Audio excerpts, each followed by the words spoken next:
Thank you, everybody, for joining the first Local Energy Advocates Retreat. I'm Andrea Rose, president of the LEA board, and we're thrilled to have you. We hope that we'll have meaningful discussion about moving our region faster toward a just energy transition. We're starting today with a presentation that fellow board member Therese Hammerly put together for us. So Therese, please take it away.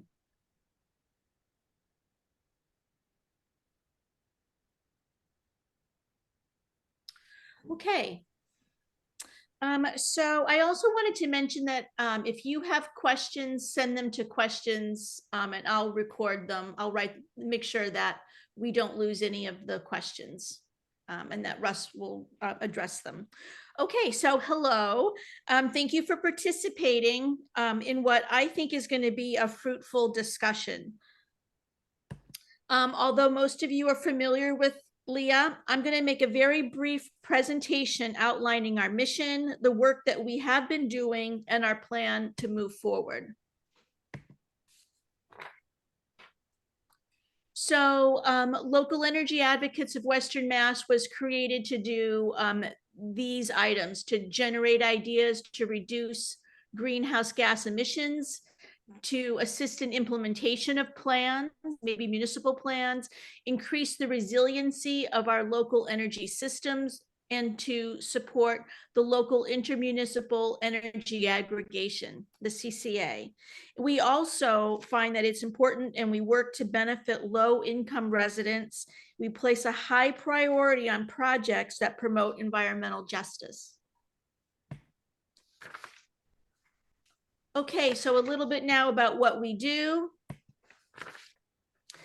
The founders of LEA were among the initiators to create an intermunicipal aggregation of electricity for Northampton, Amherst, and Pelham. Valley Green Energy is this result, and the application is currently under review by the state with a public hearing scheduled for January 22.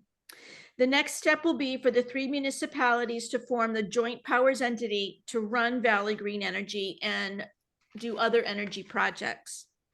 We created LEA to fundraise for projects that will help move the region through the energy transition. Here are 2 smaller projects that we started with. This project was successful and fun. Ashley Muspratt initially approached LEA with the possibility of funding the development of a library lending program for induction cooktop technology. This would have been similar to programs that the Center for Eco-Technology had already established with some of their partners. So LEA funded this. Mothers Out Front did the legwork, including assembling the kits, producing a detailed, informative manual, and interfacing with the librarians at Forbes, Lilly, and Jones Library. So the cooktop supplies were purchased from CET. Then Mothers Out Front and LEA organized a kickoff, a hybrid information session at Forbes Library, which was well attended. Ashley was the primary speaker. The goals of the program overall included reduction of greenhouse gas emissions and reduction of the indoor air pollution that's caused by the use of gas stoves. And another small project that we're proud of is this one. So kudos to the city of Northampton and Pioneer Valley Habitat for producing the beautiful all-electric affordable homes at Broughton Meadows. LEA fundraised and provided matching funds to other donors to enable Pioneer Valley Habitat to purchase solar assist heat pump hot water heaters instead of standard resistance electrical units. So then after that, we organized a technology open house with the installers, the architect, and others. So like all of Leah's speaker events, this open house was recorded and uploaded to our website. Anyone who wants to learn more about these water heaters and why they work well where they do, which is, for example, slab built small units with no basements. If you want to learn more about that, you can check it out at our website. And I do also want to say that Megan is a force of nature. I think you probably know that. Okay, so as I was saying, Leah's website has a full record of our speaker presentations. It's a wealth of relevant information, especially for people in our region. So maybe the snow will help it, will induce some to binge watch these episodes tonight. I'm hopeful for that. So please take a look at these episodes, please use them and share them. And we would like your feedback about the recordings in the episodes and our speakers. And so then speaking of our speakers, this is one that we did. It was well attended on September 19. We had Jessica Guadalupe Tovar from the East Bay Clean Power Alliance. We had a presentation that was well attended about Ithaca's Green New Deal. We also had a follow-up discussion about these ideas in a LEA meeting, and those things are recorded and available on demand.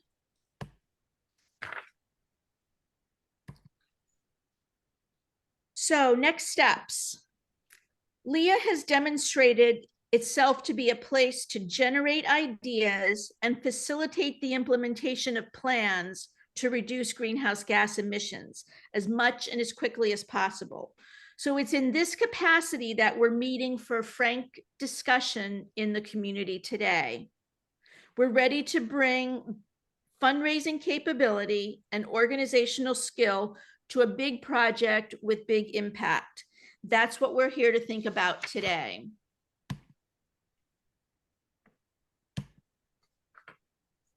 So a super quick shout out to everyone who's turned out for this today. Thank you.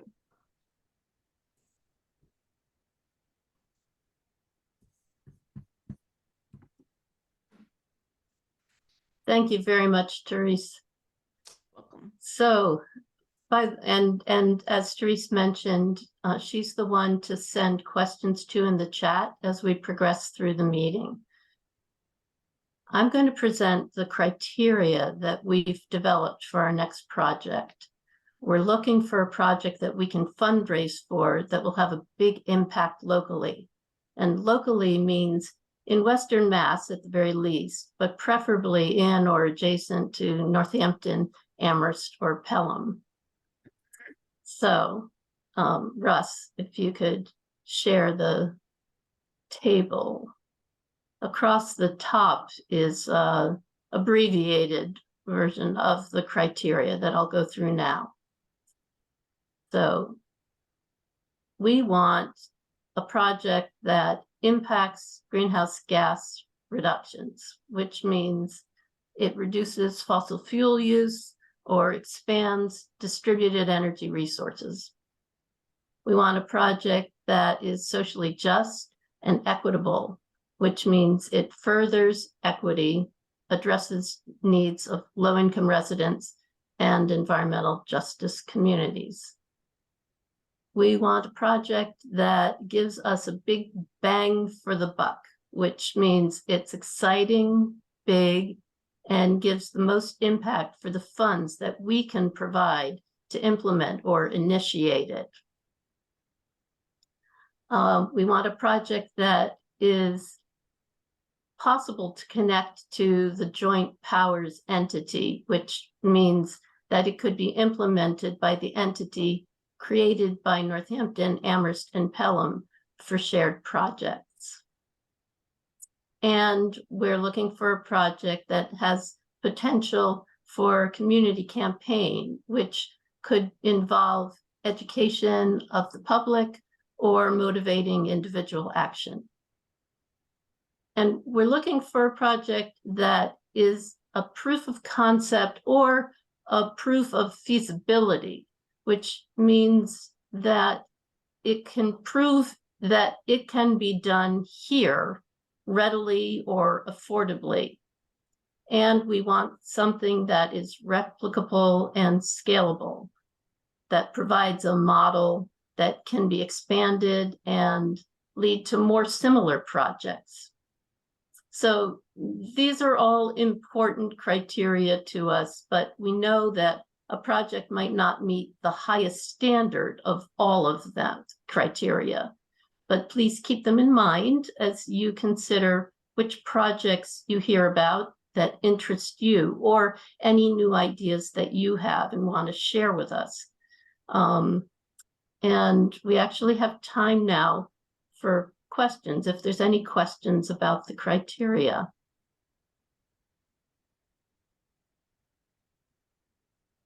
And if you have questions when there's time for taking questions aloud, you can choose to raise your hand like Eve has done, which you'll find under reactions, and you'll see raise hand there.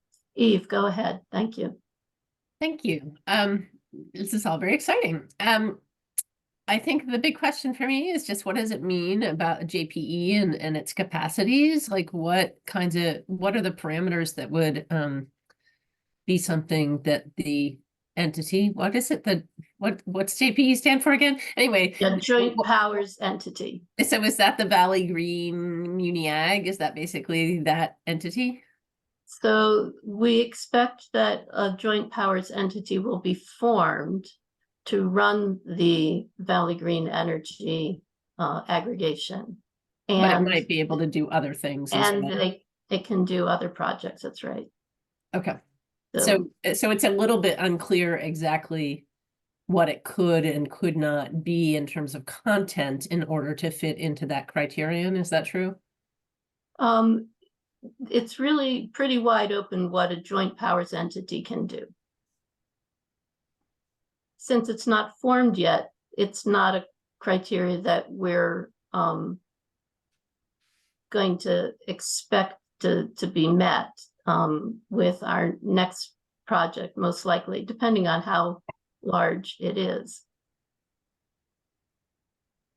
and how much time it takes. So any other questions? Thank you for that, Eve.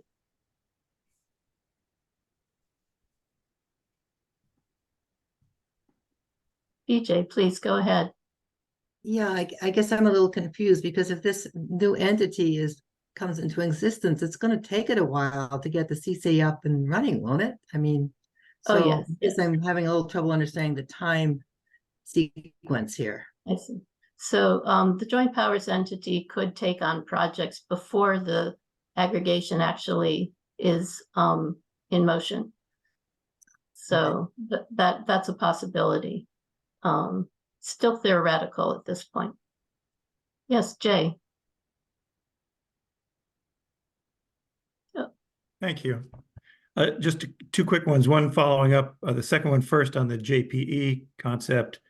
I'm hoping that we might have at some point over the next however long have a chance to talk about whether the JPE could even have possibly within its scope the forming or of a publicly owned utility, such as some other municipalities have and other regional co-ops have, at least the potential. And I'd love to discuss that at some point. And also just on the criteria, perhaps lowering the cost could be a criteria, maybe not the be all and end all, but lowering costs for people.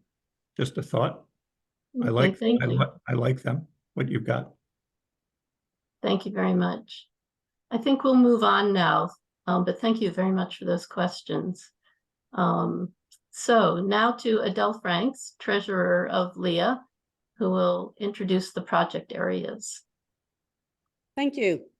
I'm going to quickly introduce the 5 projects that fall into those 3 orange categories that you saw in the previous slide.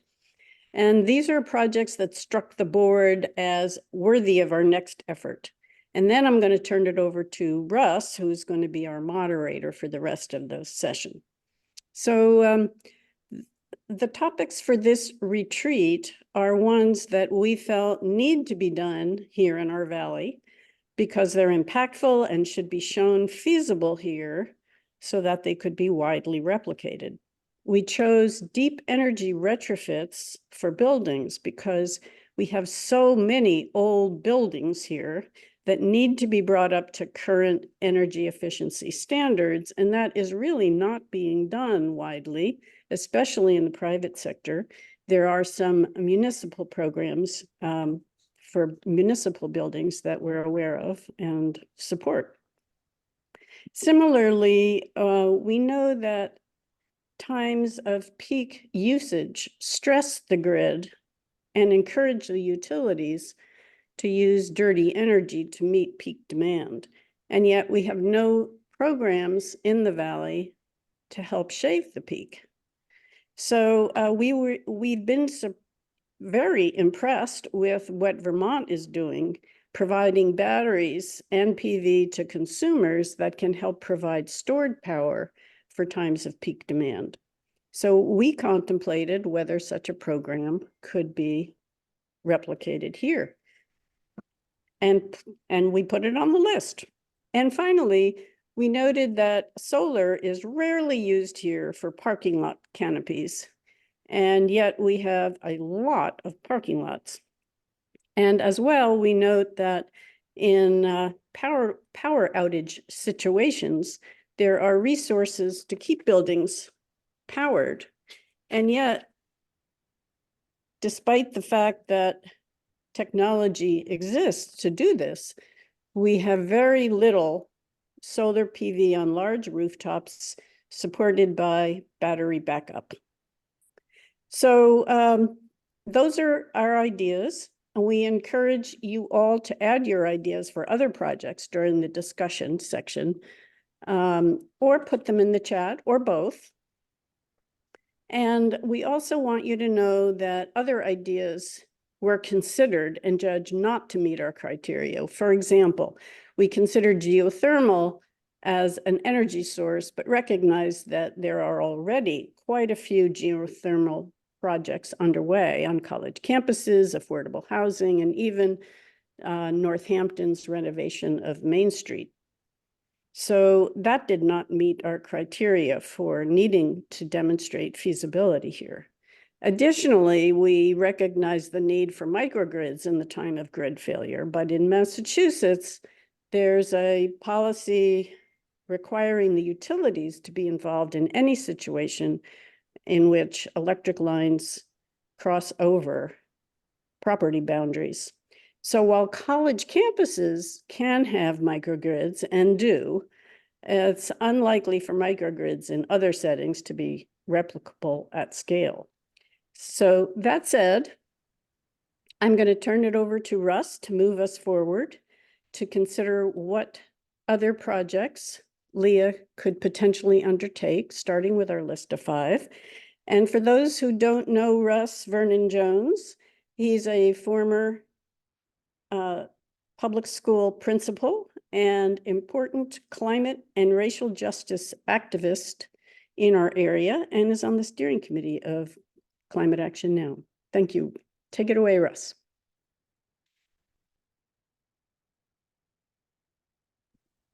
Thank you, Adele, and greetings to everybody.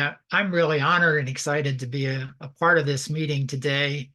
The idea that local energy advocates it's already done some very fine projects, is now ready to try something bigger, is quite something. And I don't think they've said yet, but they're also committed to raising funds and finding grants and all to help finance a sizable project. And part of what today is all about is, they have these basically 5 different ideas, and they really want everybody's input. They want your thinking in this retreat today, both about what's positive and negative about these ideas, but also other suggestions you may have. And while Therese has renamed herself with the word questions, if at any point during the meeting you have a question please put it in the chat to Therese, and because there is a Q&A time coming up later in the afternoon. But also, if you get some idea, some thought about something else we might do, some possibility within one of these categories or something completely different, send that to Therese in the chat as well, because the group is committed to saving the chat and going through it very carefully when things are over. But now we're going to have 5 people who are our guests here who bring special expertise. And they will each talk for about 5 minutes about some of the possibilities. And we're going to start with Ben Weil, who's an assistant professor at UMass Amherst, teaching building and construction technology. He teaches courses in energy efficient buildings. He's a building analyst certified by the Building Performance Institute. He has multiple research interests that are relevant to all of this. And he's particularly interested in breaking through the cost barrier for deep energy retrofits. Ben, take it away. All right. If you don't mind, I'll share my screen. It might take a second to get lined up. So I got into all of this in a practical sense as an energy auditor in the Mass Save program. So I've been involved in residential energy audits and retrofitting for a really long time. I also did a passive house level deep energy retrofit of my house, and I've kind of experimented with all these different levels of issues. And the concept of a deep energy retrofit really got mainstream around 2010-ish. And what I want to talk about is actually not making the perfect the enemy of the good. So the first thing to understand is that here in Massachusetts, we mostly use energy for space heating and water heating. So if we're going to tackle our problem, we have to be focused on space heating and water heating. And that either is about reducing the energy demand that by improving the buildings, or doing it more efficiently, or obviously both. So first, there's some really good news. In that decade and a half between when we started really thinking about deep energy retrofits, finally, the International Energy Code has caught up with essentially pretty close to where we want to be. And so you can now, if you were building a new house, you're getting very close to what the goals of a deep energy retrofit were, or goals of a very, very high performance, not quite passive house, but a very, very high performance building were going to be. We now have basically the same insulation levels that, pretty close for new buildings. And with an air tightness requirement that is still a bit more lax than I would go for. But the basic story is that we're using it, the code is finally caught up with us. But mostly we have existing homes that were built well before the first kind of real energy code, which was 2006. So mostly we have these older homes. It's a lot of single family homes. And we're not really going to have a big impact until we can somehow do something with those. And one thing that happened is some of the pioneers of deep energy retrofits realized that once you had heat pumps that were really, really good, we could dial back the envelope efforts. We could maybe not do the exterior foam and not do, all these extra things. We could kind of just weatherize the house pretty well, and then throw in some heat pumps. And that would, on an annual basis, create large energy savings. And that was supposed to be, it is a really good idea. But the problem is that the envelope still matters. So here, where we still get snow and it still gets cold, if we size our heat pumps for heating, and we don't have as high a cooling demand on an annual, like a peak demand in those 2 seasons, we end up oversizing our heat pumps for cooling, and we end up getting not great performance in either case. And so we've actually had a lot of cases where we have kind of disappointing performance. This is air source heat pumps. The more important thing is to think about, where's that electricity coming from? And when is the electricity going to be on the grid that's actually clean? And when we have ordinary houses with heat pumps, we're still putting a lot of demand on the grid, usually at night or early in the morning before the sun has come up. So PV is really not making a contribution. So we want to think about electrification for the grid that we hope will be here for us in 2050 on that, on that path, but also minimize carbon emissions now and prepare for full electrification. And so what I think we should be thinking about is using opportunities that appear that lower the marginal cost of making the energy savings. Basically, my experience is that very few people, except crazies like me, deliberately spend a lot of money just to save energy. But if they can get like a big energy saving project kind of slid in along with something they really want, then you get pretty far. So the first thing is mass save, like our local weatherization efforts could be much better targeted, much more successful, and much more complete, right? So we can get better mass save projects done. So that's something to think about, guiding people for that. Yeah, that's 5 minutes. I'm going to ask you to wrap it up pretty quickly. Okay, in that case, I'm going to say we can get pretty close to current code with these moderate energy retrofits. And the point is that heat pumps are great most of the time. And then sometimes we get nice weather, and then a week before that we get terrible cold weather, and we've got a lot of oil. And in fact, our heat pumps are worse than combusting gas in our houses. And the big difference is that if we can lower the heat loss from these buildings, we can still have these heat pumps, but we can make a much smaller marginal cost and actually have a large difference. And we'll talk about what those are later. Great. Thank you so much, Ben. It's a superb start.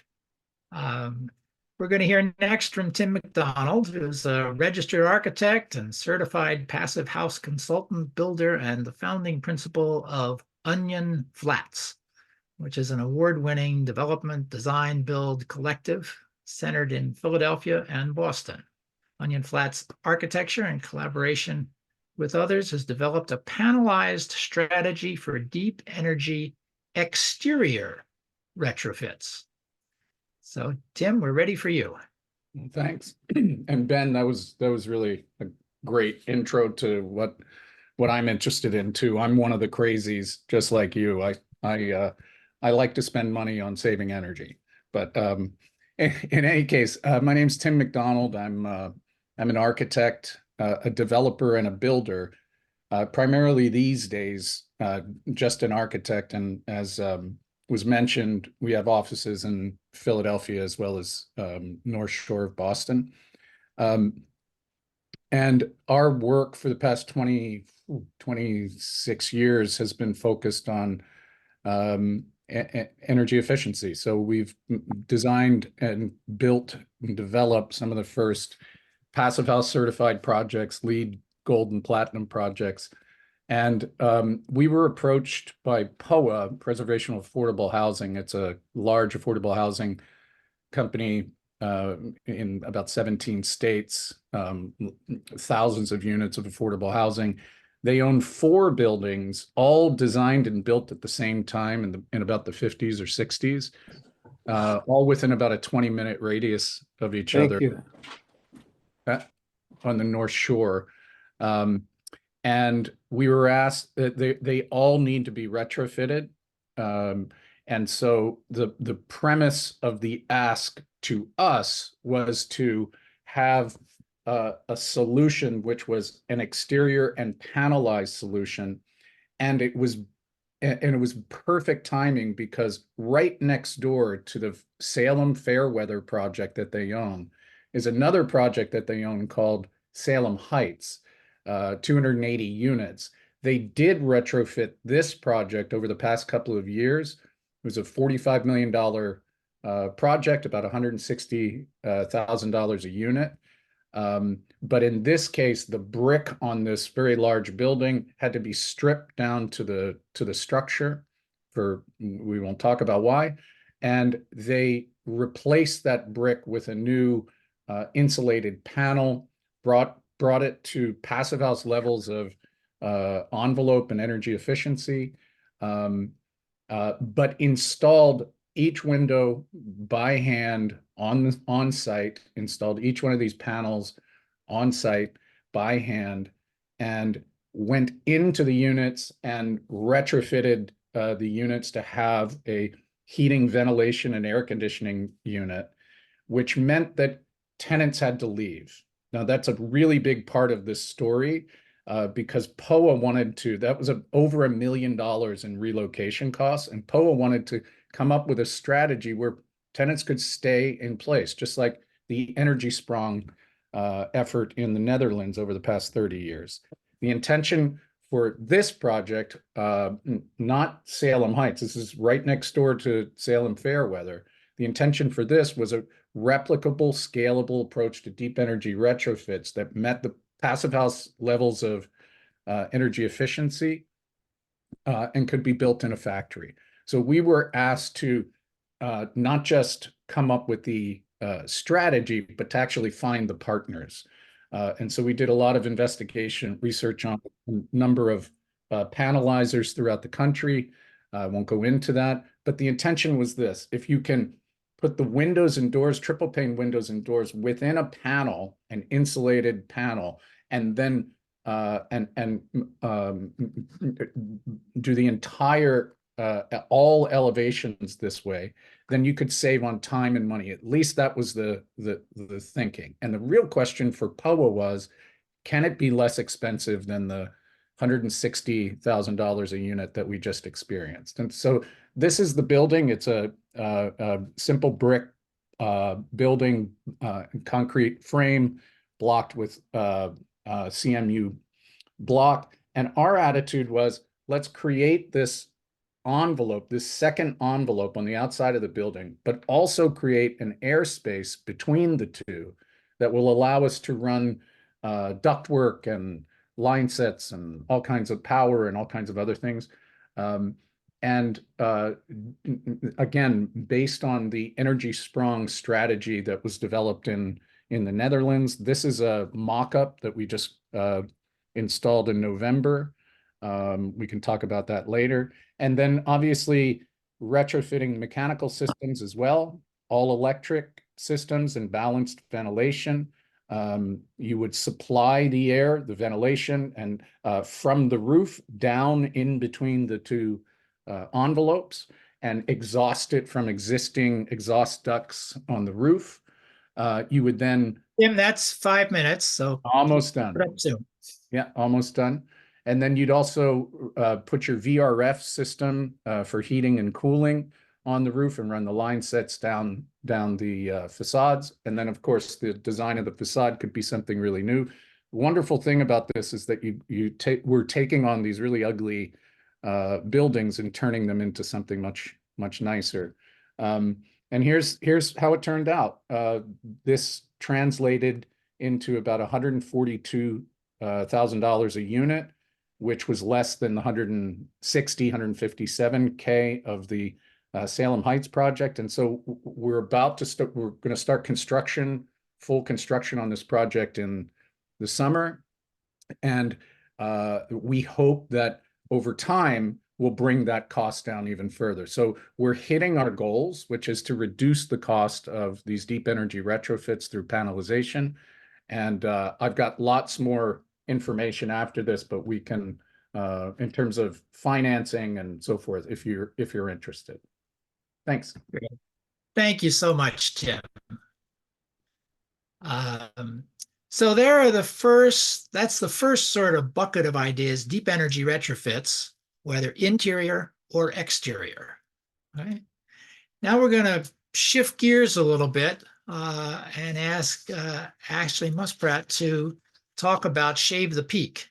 Ashley is the president and CEO of the Center for Ecotechnology. She's been there since 2018. She's spearheaded novel building decarbonation services, wasted food solutions, financing opportunities.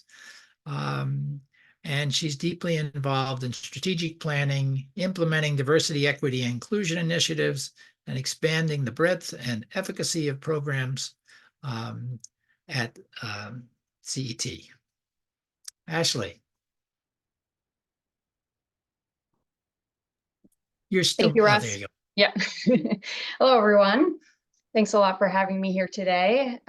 Adele and team asked me to talk about batteries. I know something about batteries, enough to be dangerous, but I want to start by saying I am not an expert. So I'm thinking of myself as helping to facilitate a conversation about batteries today.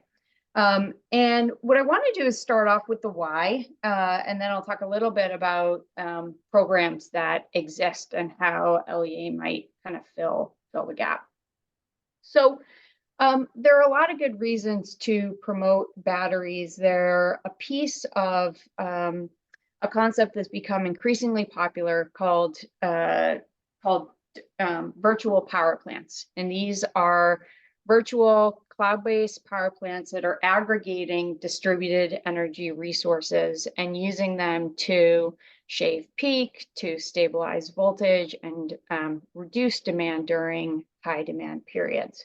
So these resources can be things like batteries that can store energy, and then with that energy can be deployed at strategic times. And it can also include devices that can have their load shifted. So for example, a water heater, you can shift the time of day or time of use of that water heater to minimize your demand during peak. The DOE has gotten very, very interested in these, the Department of Energy, and they have a really interesting stat. If I can get my slides to advance. There we go.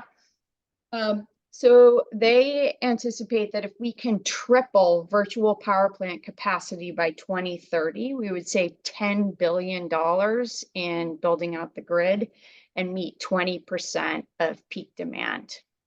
So there are good reasons for batteries and for virtual power plants from both a consumer and a power plant perspective.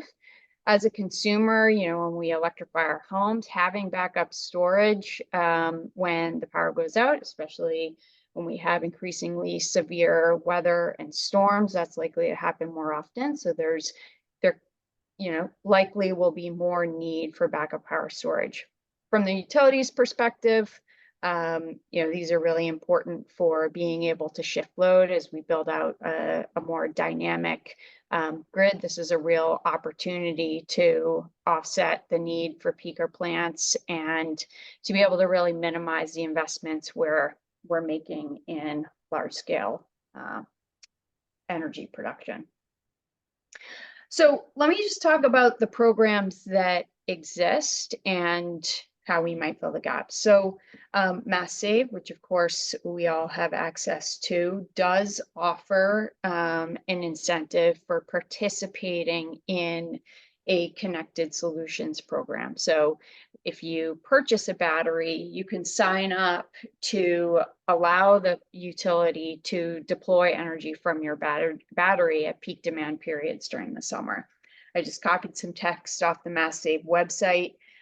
They'll pay $275 per kilowatt for a battery's average contribution during summer peak events. And they estimate that a household can make an average of $1,375 per year. So the Mass Save program does not offer an upfront incentive for batteries. They only pay for participating in this connected solutions program. So one place where LEA could really kind of fill a gap and I think really catalyze demand for batteries would be to provide people with an upfront incentive to purchase a battery. And you could certainly target that or give sort of a tiered level of incentive depending on the income of the recipients. this is just a list of the batteries that can be enrolled in connected solutions. It's important to keep in mind that ideally, one would install a battery at the same time they're installing solar. Although, you know, people that installed solar a few years ago when batteries were still even less popular than they are today, it is possible to retrofit those systems, but there are just fewer battery types that are compatible. And there are, you know, only certain companies that will do that. So that's just something for LEA to be aware of and to take into consideration.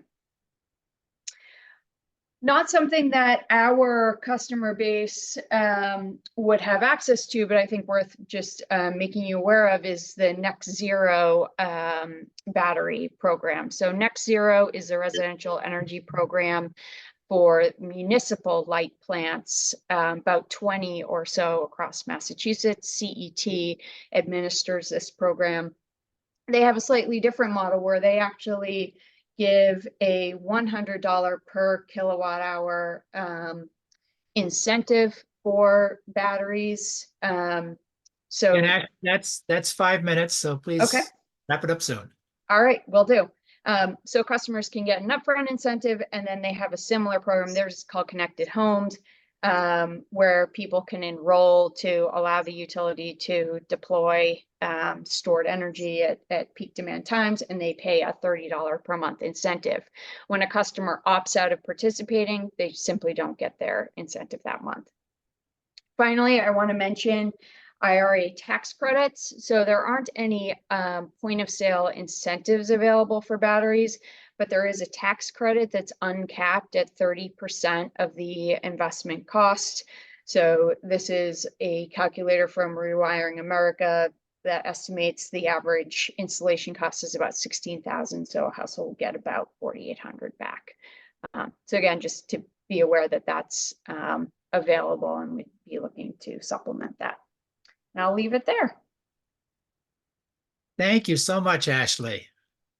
I have to say, I'm loving this. I'm learning things with every presentation. So now let's shift to solar power. And we'll hear next from Bill Killough-Hill. He's a project manager at PV Squared, which is Pioneer Valley Photovoltaics, which is a worker-owned cooperative, an award-winning solar installation company here in Western Mass.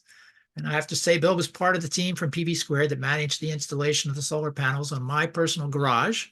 And it was a pleasure to work with him then, and I've been completely satisfied with my solar panels. Bill? Boy, Russ, I want everyone else to know that I did not pay Russ to say that. But thank you for that very kind and generous introduction. There's a couple, at least others of you here who have been PV Squared customers over the year. Darcy was my connection to this group, who has a very custom solar installation on her house. So, wow, the host just did this to me. So I don't have slides to present. I did that to you. Okay. I'll try not to be intimidated by my own large screen face. I will try to be concise. I don't have slides. I have ideas. Lots of great stuff that's already been talked about. So PV Squared Solar, where, as Russ mentioned, a worker-owned cooperative, we are very mission driven. And so a lot of the things on the criteria list for LEA, really hit home for us. Those are things that we care about. Also, Habitat for Humanity was in LEA's show at the beginning, and PV Squared has been the solar provider for Habitat for Humanity for since I can remember. And I've been at PV Squared for 11 years. I do manage residential projects. I'm also on the board of directors, and I've been the board treasurer for, 6 years. One feature of a worker-owned cooperative is that someone who wants to be deeply involved in the business aspect of it can be. And so that's going to be a little bit of my perspective in all of this, because in looking at the criteria that LEA was interested in, the replicability of whatever you choose to do seem to be really important in that, you know, Darcy and I chatted the other day, and she brought up I don't remember their names. There's a philanthropic couple from Northampton who have funded through Northeast Solar a number of installations for like Amherst Survival Center, Dakin in Leverett, which are, you know, it's great work. Not taking it away from them in terms of the impact on you know, climate and the local energy system. You know, we do what we can, and each of us who have it on our roof, we're doing what we can, but the impact is low, and I think LEA would like a bigger impact. So you know, then how do we get a bigger impact? And you know, being in a private for-profit business here, capitalism. That's what we're working with. We're working within that system, and as much as the workaround cooperative structure of PV squared seeks to break that and do it a different way, nonetheless, making a profit at the end of the year is still a key function of what we're supposed to be doing. And that's who builds solar, people who are looking at the economic benefits of solar. So PV squared has done you know, a wide range of commercial projects, large scale, so you know, 300, 500 kW, mostly rooftop. We definitely have a preference for rooftop over cutting down trees, and we've also done some carport canopies. I'm going to get back to that. So if you're thinking about carport canopies and you're trying to access private funding, the trouble they have with carport canopies, and I'm really interested to hear from Dwayne later about all of the canopies that he's put up at UMass, but canopies are outrageously expensive as compared to cut down a forest and build it out there, put it on a rooftop, build it up there. So carport canopies involve geotech engineering, very expensive, involve a whole structure that you have to build that you wouldn't otherwise have to build. Dwayne's at UMass are gorgeous, and I love them, and ungodly expensive. So one project that PV squared was involved in recently that I think offers, or the concept of it offers, a lot of attractive pieces to LEA would be the River Valley Market carport canopy project in East Hampton. It's a, you know, I think it's a 250 kW canopy project associated with 2 containers of batteries. So it is in a lot of ways a virtual power plant. It is going to be able to, it's also, I think it's up and running now. It's been a really complicated process. Utilities, but That's 5 minutes. Bill, if you can... Really? Oh man. Okay, so here's my crazy idea. Cinda Jones wants to cut down forests and build ground-mounted solar. People don't want to cut down forests, and there are lawn signs and all sorts of protest.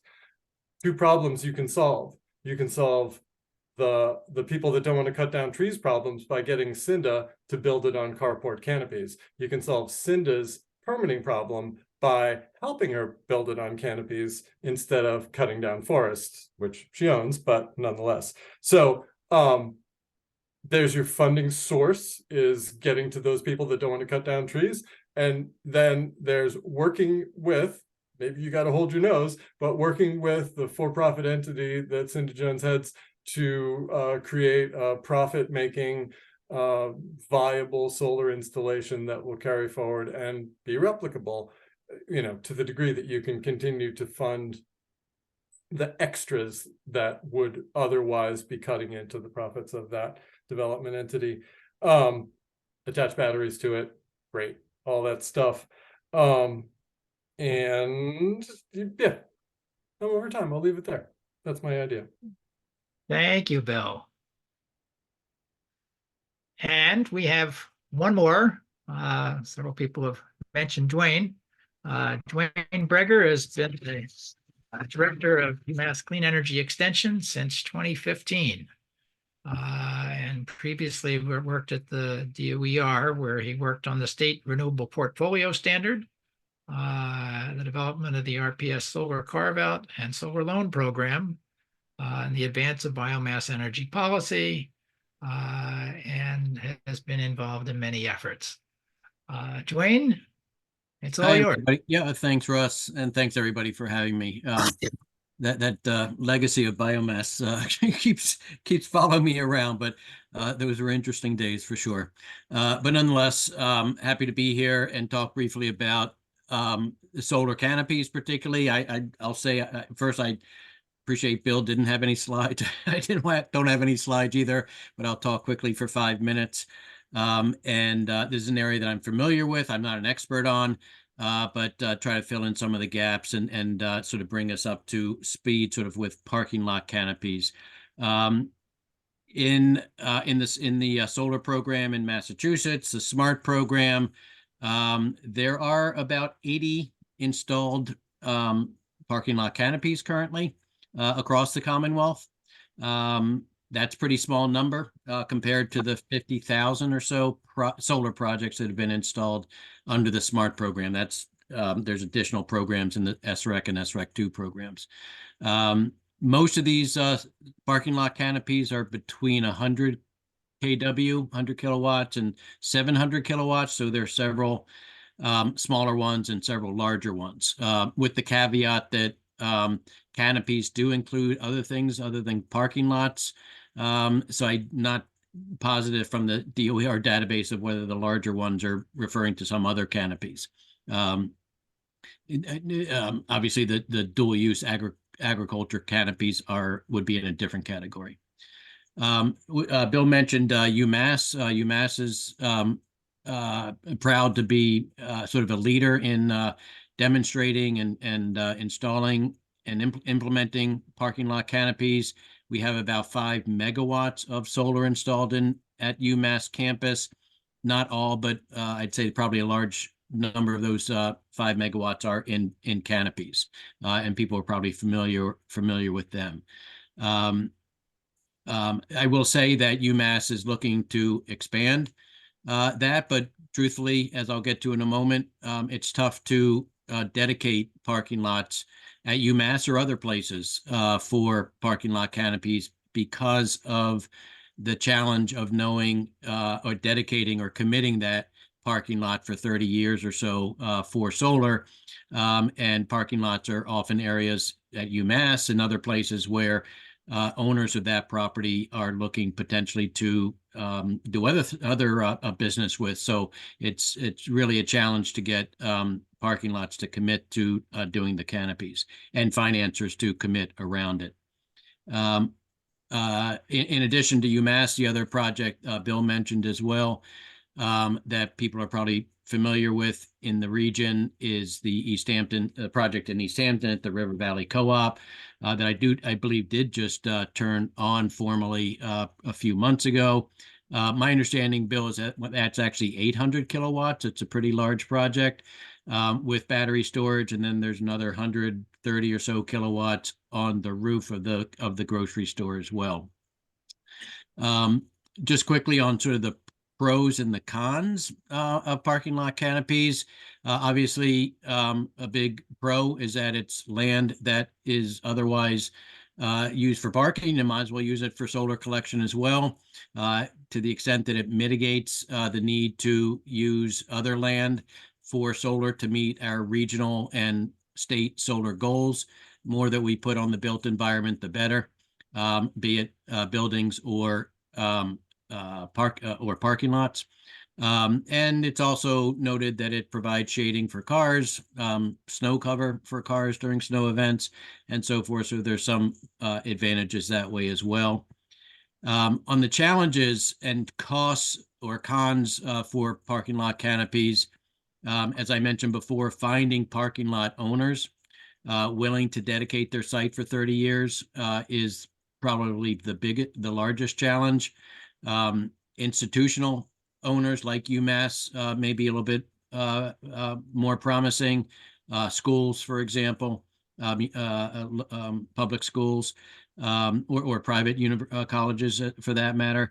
But when it comes to commercial, the expanses of parking lots along Route 9, for example, It's always tough to have those owners of those properties to commit to solar parking lot canopies because they're always often looking to change out the configurations of parking lots and outbuildings and so forth. That's not to suggest it's not worth pursuing, but it's a challenge.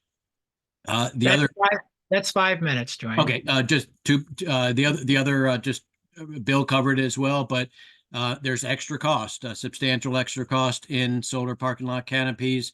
The SMART program in Massachusetts does provide an attractive 6 cents adder per kilowatt hour. That being said, that adder comes in as a performance incentive, so you still need to raise the capital associated with the substantial extra expense of the building of the parking lot canopy. And then also, I don't know the figures on this, but there is obviously extra embedded carbon and energy associated with the extra steel and sometimes asphalt for repaving associated with the parking lot canopies that reduces I would say the life cycle life cycle greenhouse gas benefits of the projects. That being said, happy to see if Leah is interested in helping to move this forward. There's a lot of interest and support from the public on parking lot canopies, and certainly worth pursuing. Okay, back to you, Russ. Great. Thank you, Dwayne. Well, and thank you to all of our presenters for your quality information and your cooperation with our time limits. Andrea, I think I pass it to you now, right?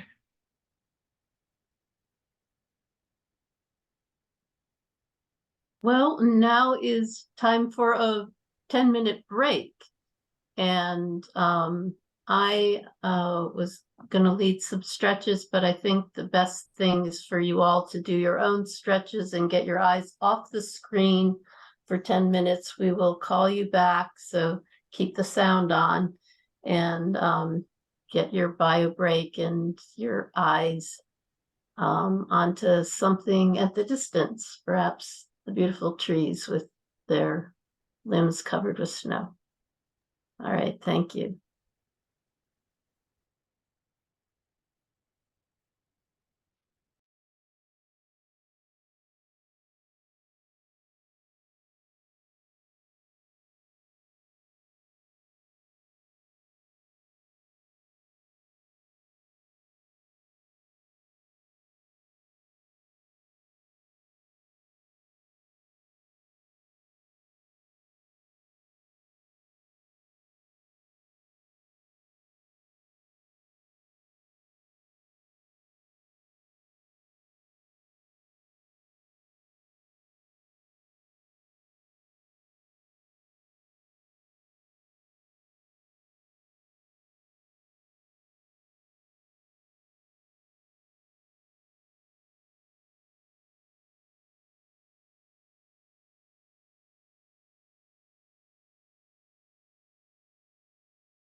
Mm.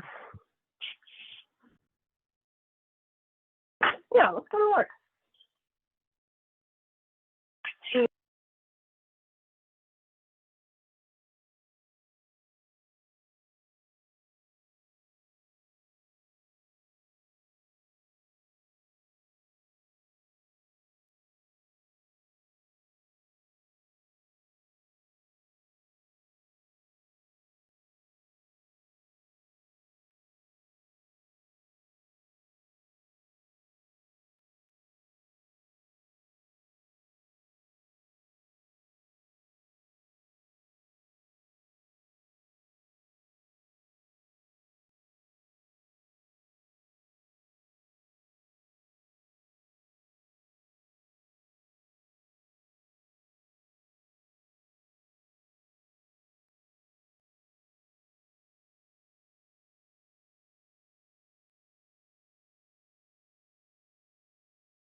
Okay, everybody, let's gather back together again.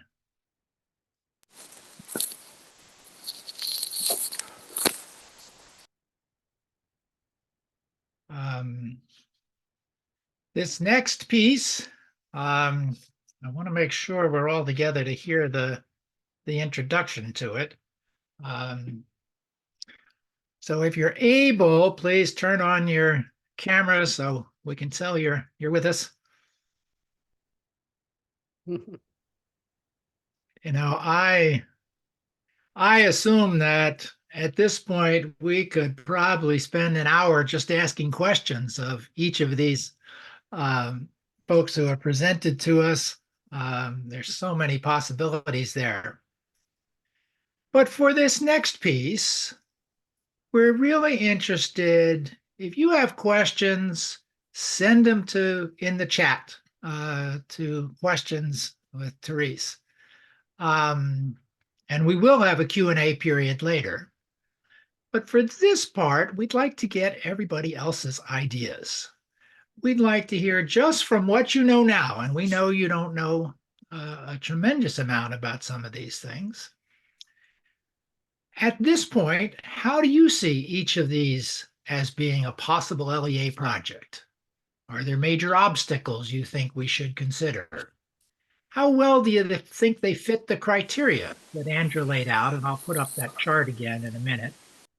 And we're going to go talk first about deep energy retrofits, interior and exterior, and get your thinking about those.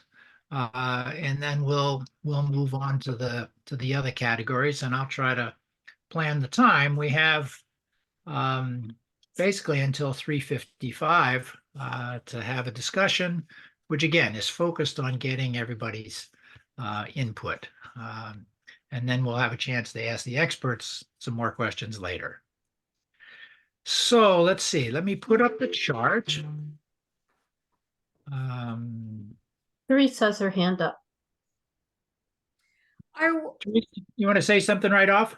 Well, I just wanted to know, are you asking for me to bring forward some of the questions from the chat? Are we asking people to do that themselves? I do have some questions regarding the retrofits.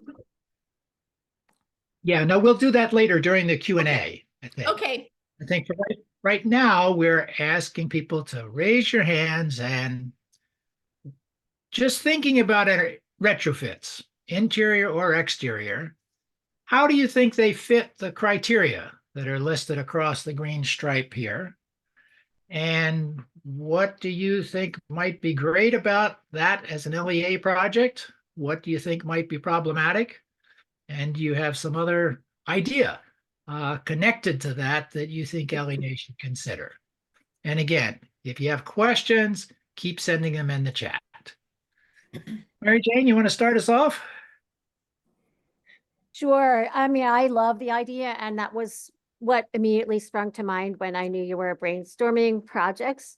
So it fits a lot of criteria. It just checks a lot of boxes for me, the biggest one being environmental justice, and then local replicability. Like, I feel like this is something that even big donors could get behind, a deep energy retrofit, or even a smaller scale weatherization to just reduce costs for people in EJ neighborhoods, or people who are really struggling economically. It's one of the biggest obstacles to have clean energy in Massachusetts, and electrification is the amount of substandard housing. So it's something we have to tackle. The other two projects are wonderful, but I feel like they're more big donor projects that might also be accomplished through legislative advocacy too. That's my 2 cents. Thank you. And that's exactly what we want. We want your opinions, your views, your recommendations, and the pluses and minuses as you see them.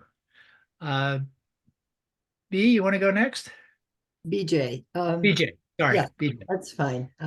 I fully agree with what Mary Jane said, but there's something else about the building retrofits that really strikes me. It's the only one that I see that really tries to reduce our energy consumption. And it tends, I feel we all want to get off of fossil fuel as fast as we can, but we also have to figure out ways of not using as much energy overall, because we just can't support a constant increase in energy. So I really like that one very much. Thank you. Anne? Hi, everyone. I can't see myself, but that's okay. All I can see is your chart. So as many of you know, but you don't all, because I don't know you all, my career was to create energy efficient, affordable housing.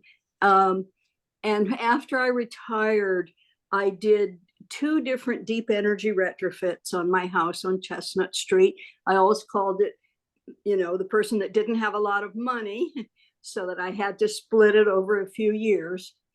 And I, like a couple of the people that spoke, and I'm an energy nut about houses. And so I would always say, I'll never get the money back. But I did. And I want you to know that when it came time to sell my super energy efficient house, I sold it for extra money. Then I got all of the money that I had invested came back to me. And the reason I sold it was because I was getting old and I wanted to live over here in Greenleaves retirement community. So I was able to pay cash for my condo. Now, the thing I want to talk to you about is I didn't realize when I moved here, right on the Hadley line, but I'm in Amherst, how many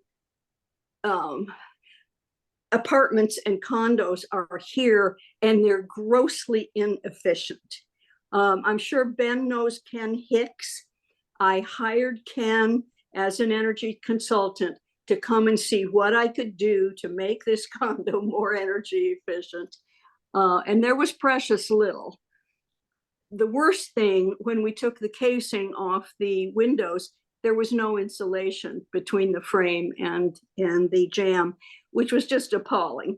And I hired my friend to come and take care of that. So the thing that I'm trying to say, I was very impressed both with the first and second presentations because they're right up my alley. But the second one about doing something on apartment buildings from the outside, because we've got so many of these buildings, right here in this neighborhood, but of course all over Amherst, that are just appalling in terms of energy efficiency. So if money could be raised to do exterior walls, it would be fabulous. That's my idea. Thank you, Anne. Tim? Yeah, I just wanted to make one point about deep energy retrofits and the timing of it, because I'm beginning to realize that this is the perfect time, specifically in Massachusetts, to do these deep energy retrofits for no other reason because of the funding that is there, which is not going to be there. Certainly, if we find ourselves with a new administration that doesn't have the same priorities, but I think between the ARPA funding, the IRA funding, and all of the Mass Save, as well as lots of other funding sources, there's no better time like now. And my fear is that, my hope is that if we can really build a pipeline of this kind of work, large scale retrofit work, and begin to bring the costs down because of that large scale pipeline, maybe we won't need the incentives in a few years, but that is not possible right now. So it's because of the incentives that I think if you're looking for a project to do, deep energy retrofits are the way to go as far as I'm concerned right now. Thank you, Tim. Ben, so you have your hand up too. Yeah, so I guess I wanted to kind of think a little bit about this, a distinction that's not really, I think, the right distinction between interior and exterior, because it's really about scale. So the large scale panelized retrofits are a great idea, but you need a pretty large building to do it, right? The whole point of it is replicability and modularity. That's what makes it, that's what lowers the cost. And then we have this other scale problem, which is all these single family or duplexes, quadplexes, smaller buildings. And those ones are, you're going to have a different profile. And so it's really not about interior and exterior. It's about rate of replicability, but both are important. And what we have is a whole lot of single family and duplexes and so forth. The exterior that had I timed my presentation better and not rushed through the end of it, I would have pointed out that there are these opportunities. So the example that I used was my neighbor across the street who just replaced their siding. And the most expensive part of a siding retrofit is the siding itself. And they are clearly willing to pay for that. But what's typically done with vinyl siding, which is the cheapest, and we can not like vinyl siding, but it's what people put in. And the underlayment for that is a 1/4 inch of extruded polystyrene foam. If the same labor were to install an inch of polyiso foam, you would now have not a deep energy retrofit, but pretty darn close to code. And they're doing the scaffolding, the labor, all of those things are happening. And there are some details about how to work with the windows, right? But if there were funding to make up that difference so that people understood that when you were going to redo your siding, you could actually get an energy benefit. What they're doing is actually terrible and often making these buildings worse and causing rot where there wasn't rot. So that's that. It's all about the timing and the scale of what retrofit you do. Yeah. Thank you, Ben. Chris?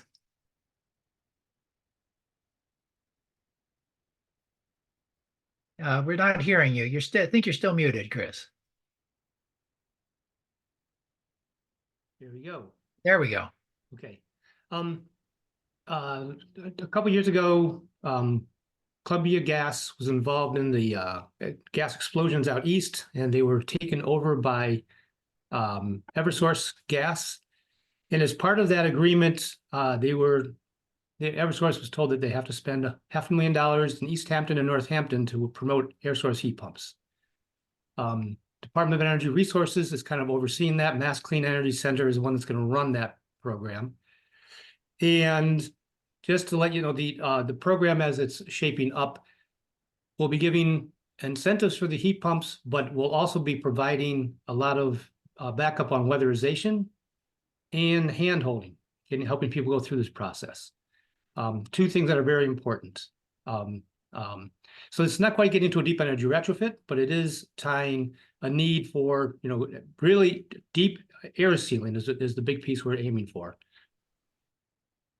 Thank you, Chris. All right, let's move on to get people's views and input on, we call it Shave the Peak. Maybe it should be virtual power plants. But what, again, how do you see that fitting our criteria?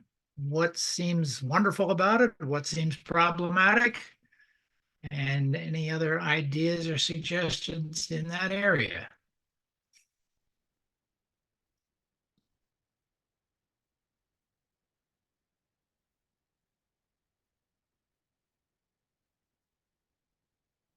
Let's start with Bernard. Hi, everyone. I'm sorry I joined late, but I love the idea of Shave the Peak. There are a lot of solar systems, mine included, which don't currently have batteries. I'd love to add batteries. Unfortunately, just adding batteries doesn't get that 1/3 rebate federally. So is there a way to facilitate just adding batteries to existing systems? Is a place that would be helpful. Great, we'll put that on the list. Therese? I think that one of the things I think about Shave the Peak is that it does address the social justice criteria in that, I think the peaker plants are often expose, environmental justice areas to pollution. So when we can keep those plants, offline, that's the point of Shave the Peak. I think that meets that criteria. The other thing I like about Shave the Peak is that I think I mean, I don't think it's that this exclusively is related to Shave the Peak, but I think about how do we get a nice social campaign, a community campaign around whatever project we want to do, we ultimately decide on. And I think Shave the Peak is a really great, could be a community building activity. Thank you. All right, Tina. Hi. I also was thinking about the community aspect and of Shave the Peak, and I think that would be a huge benefit, bringing people together, and you could form groups in churches and whatnot, and make it's something you could measure too, and so people would know how much they're participating. But at the same time, that's kind of a problem of it, because people, I feel like it's a hard concept to explain to people, you know, the general public, not people here, but like the general public. It's just a complicated thing to explain. You know, when a lot of people don't even know that water heaters, it can be heat pump water heaters, for instance. They hear electric water heater, they think it's old, you know, really expensive water heater to run. And I was also wondering about using water heaters as batteries is something that I've read about, and I don't know how close we are to that. So maybe an expert could help say if we're close at all to doing something with that. Okay, we'll ask Therese to add that to the list for the Q&A. Great. Thanks, Tina. Thank you. Alicia. Hi, sorry, I also came late.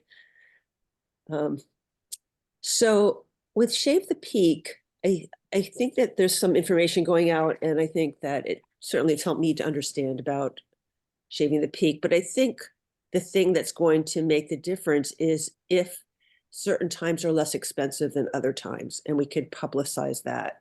I think that would be the incentive for most people to just say, this is when I'll get the best deal, I'll do it.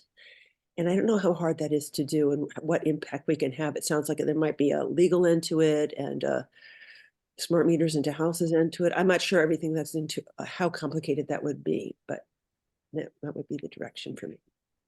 Thank you. Steve? Thanks. I remember with great pleasure Solarized Northampton.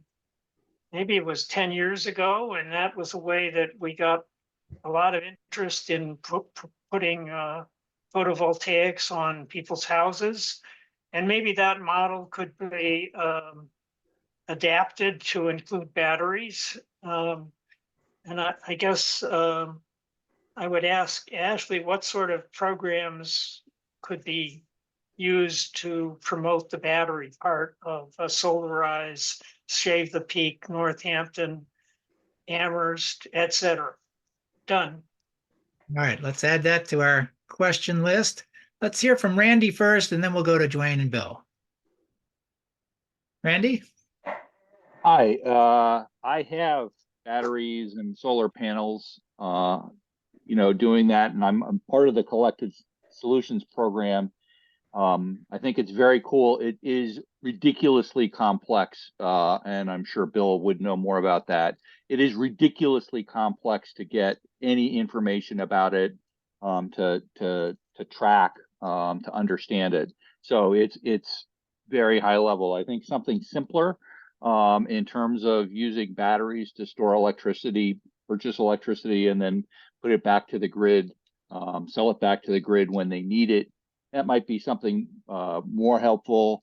We don't really have, at least in our neck of the woods, time of day pricing for electricity, and that makes it a little bit more complex to arbitrage. But I think it's great. I really like the Shave the Peak part where you use things like water heaters or timing of even things that are going on. I don't know how you connect to that in a larger sense in the state. So that's my concern. I love the idea A lot of my neighbors are putting in heat pump water heaters now. That's kind of become a standard as we're all replacing our water heaters. Their houses were all built about the same time. But also it works with electric water heaters as well that are there. And finally, it's not really a deep energy retrofit, but the technology is just coming into place for window heat pumps. The New York City Housing Authority, I'm sure Ben knows more about that than I do, but the New York City Housing Authority is installing thousands of these things as a way to provide heat in old buildings that they don't want to do a lot of piping and do water heating things there.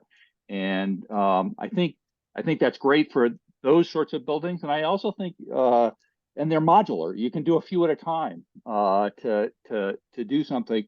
I also think my son lives in a house that he rents with oil heat, and he would save the money for a heat pump or a window heat pump probably in a year or two in order to do that and give himself air conditioning at the same time. And I figuring some way to support that more directly. And I think they're on the order of $3,000 or so now, more 5,000. Okay, thanks, Ben. That's why I was looking at you. But I think those are incredibly valuable things, and that particular one gets to lower income folks, I think, in a lot of ways, figuring out how they can get something and take it with them to their next place that they live as they move around. Great, thanks, Randy. Yeah, I think 3,000 was the original price.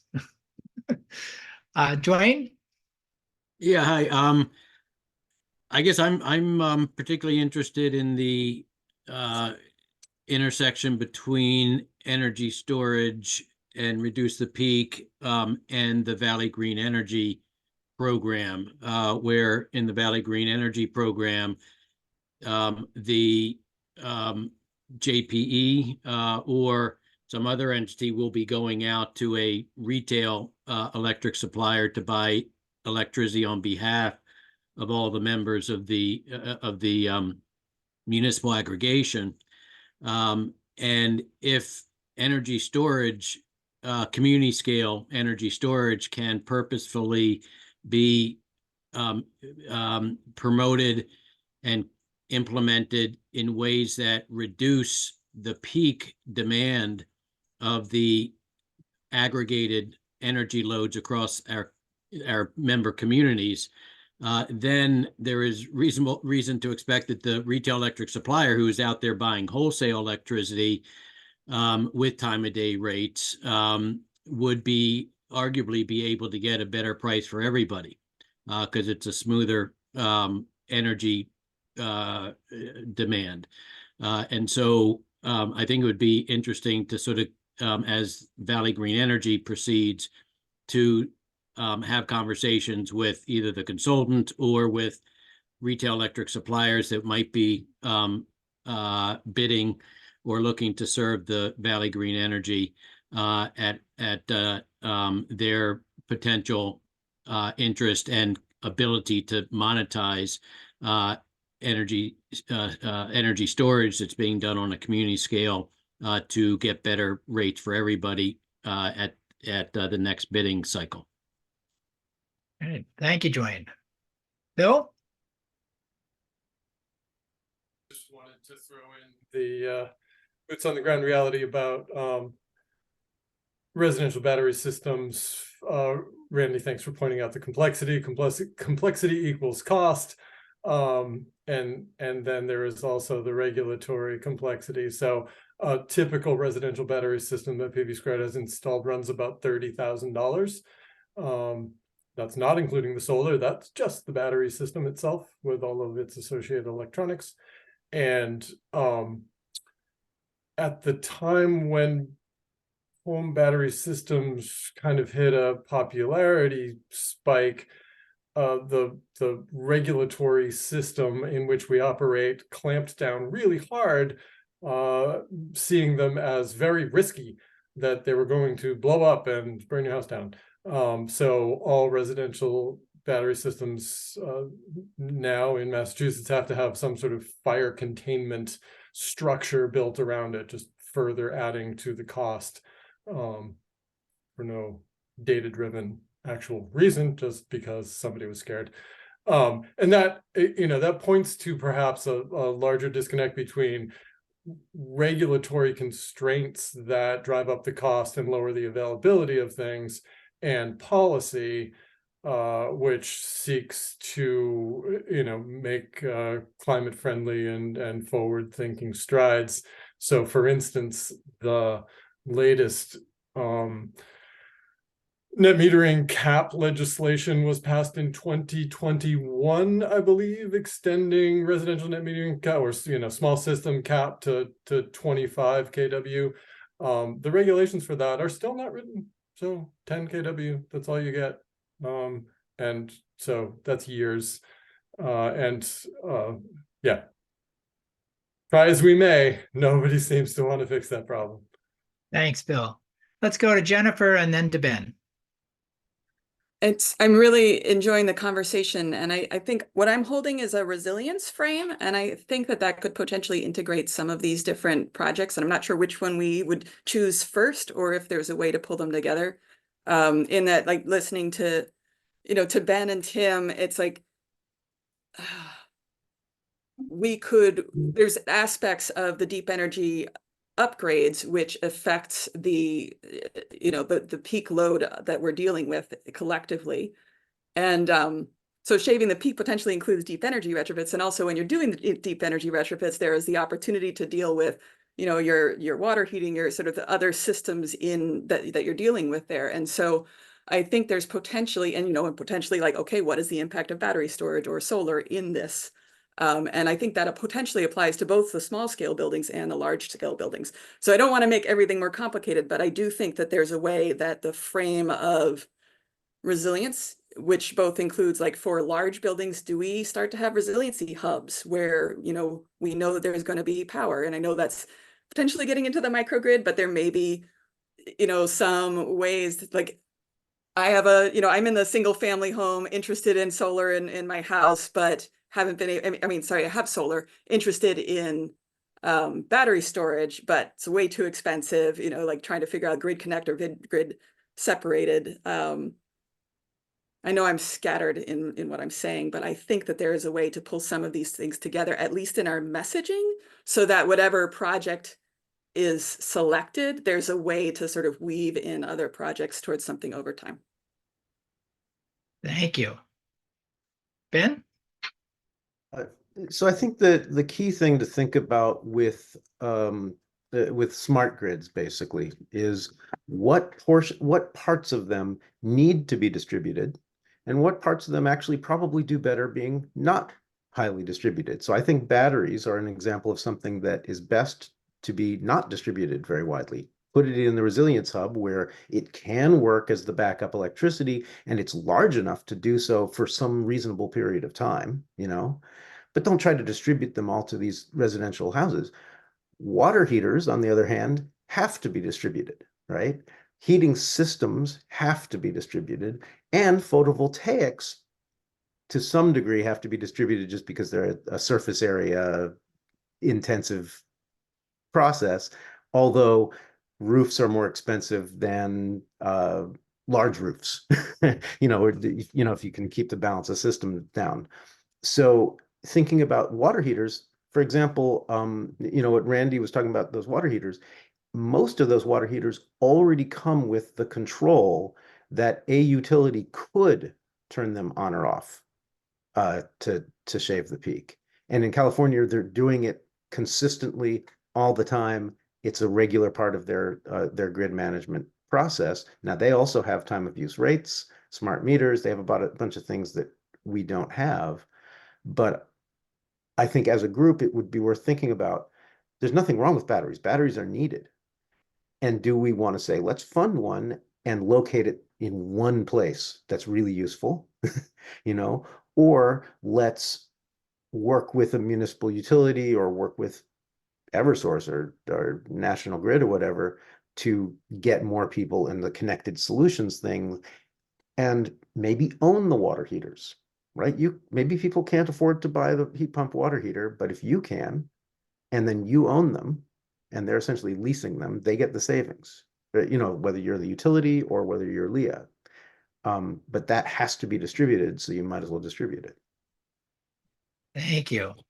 Well, obviously, we're into a discussion which is looking at interrelationships among all these ideas. But since we started to try to go through each major category, let's put the chart up again and have a brief discussion about solar panels, residential, commercial, parking lots, canopies and not, and its connection to storage. So comments about how an LEA project related to solar power, solar panels, fit the criteria. What do you like about it? What might be obstacles? And other ideas and suggestions. Steve? You know, in Hadley, there are all sorts of, and elsewhere, there are all sorts of big box commercial buildings. And I don't think any of them have solar.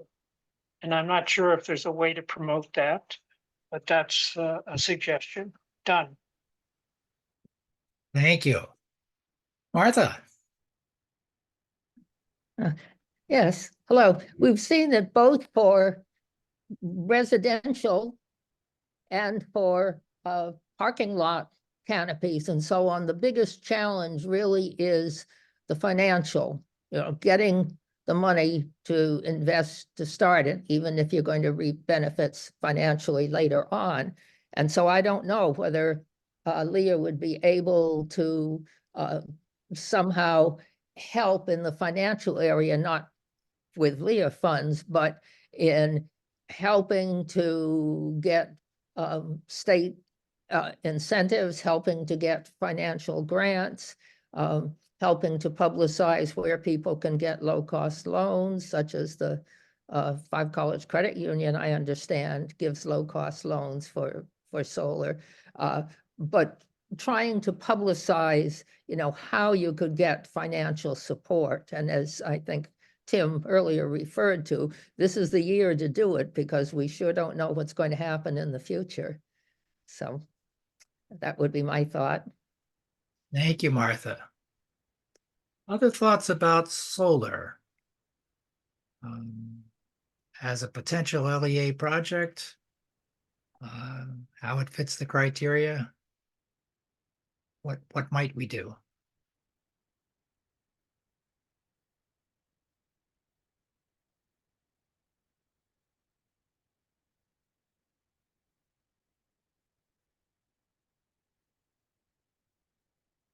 Well, Andrew, you want to go ahead, and then Felicia has a hand up too. Yeah.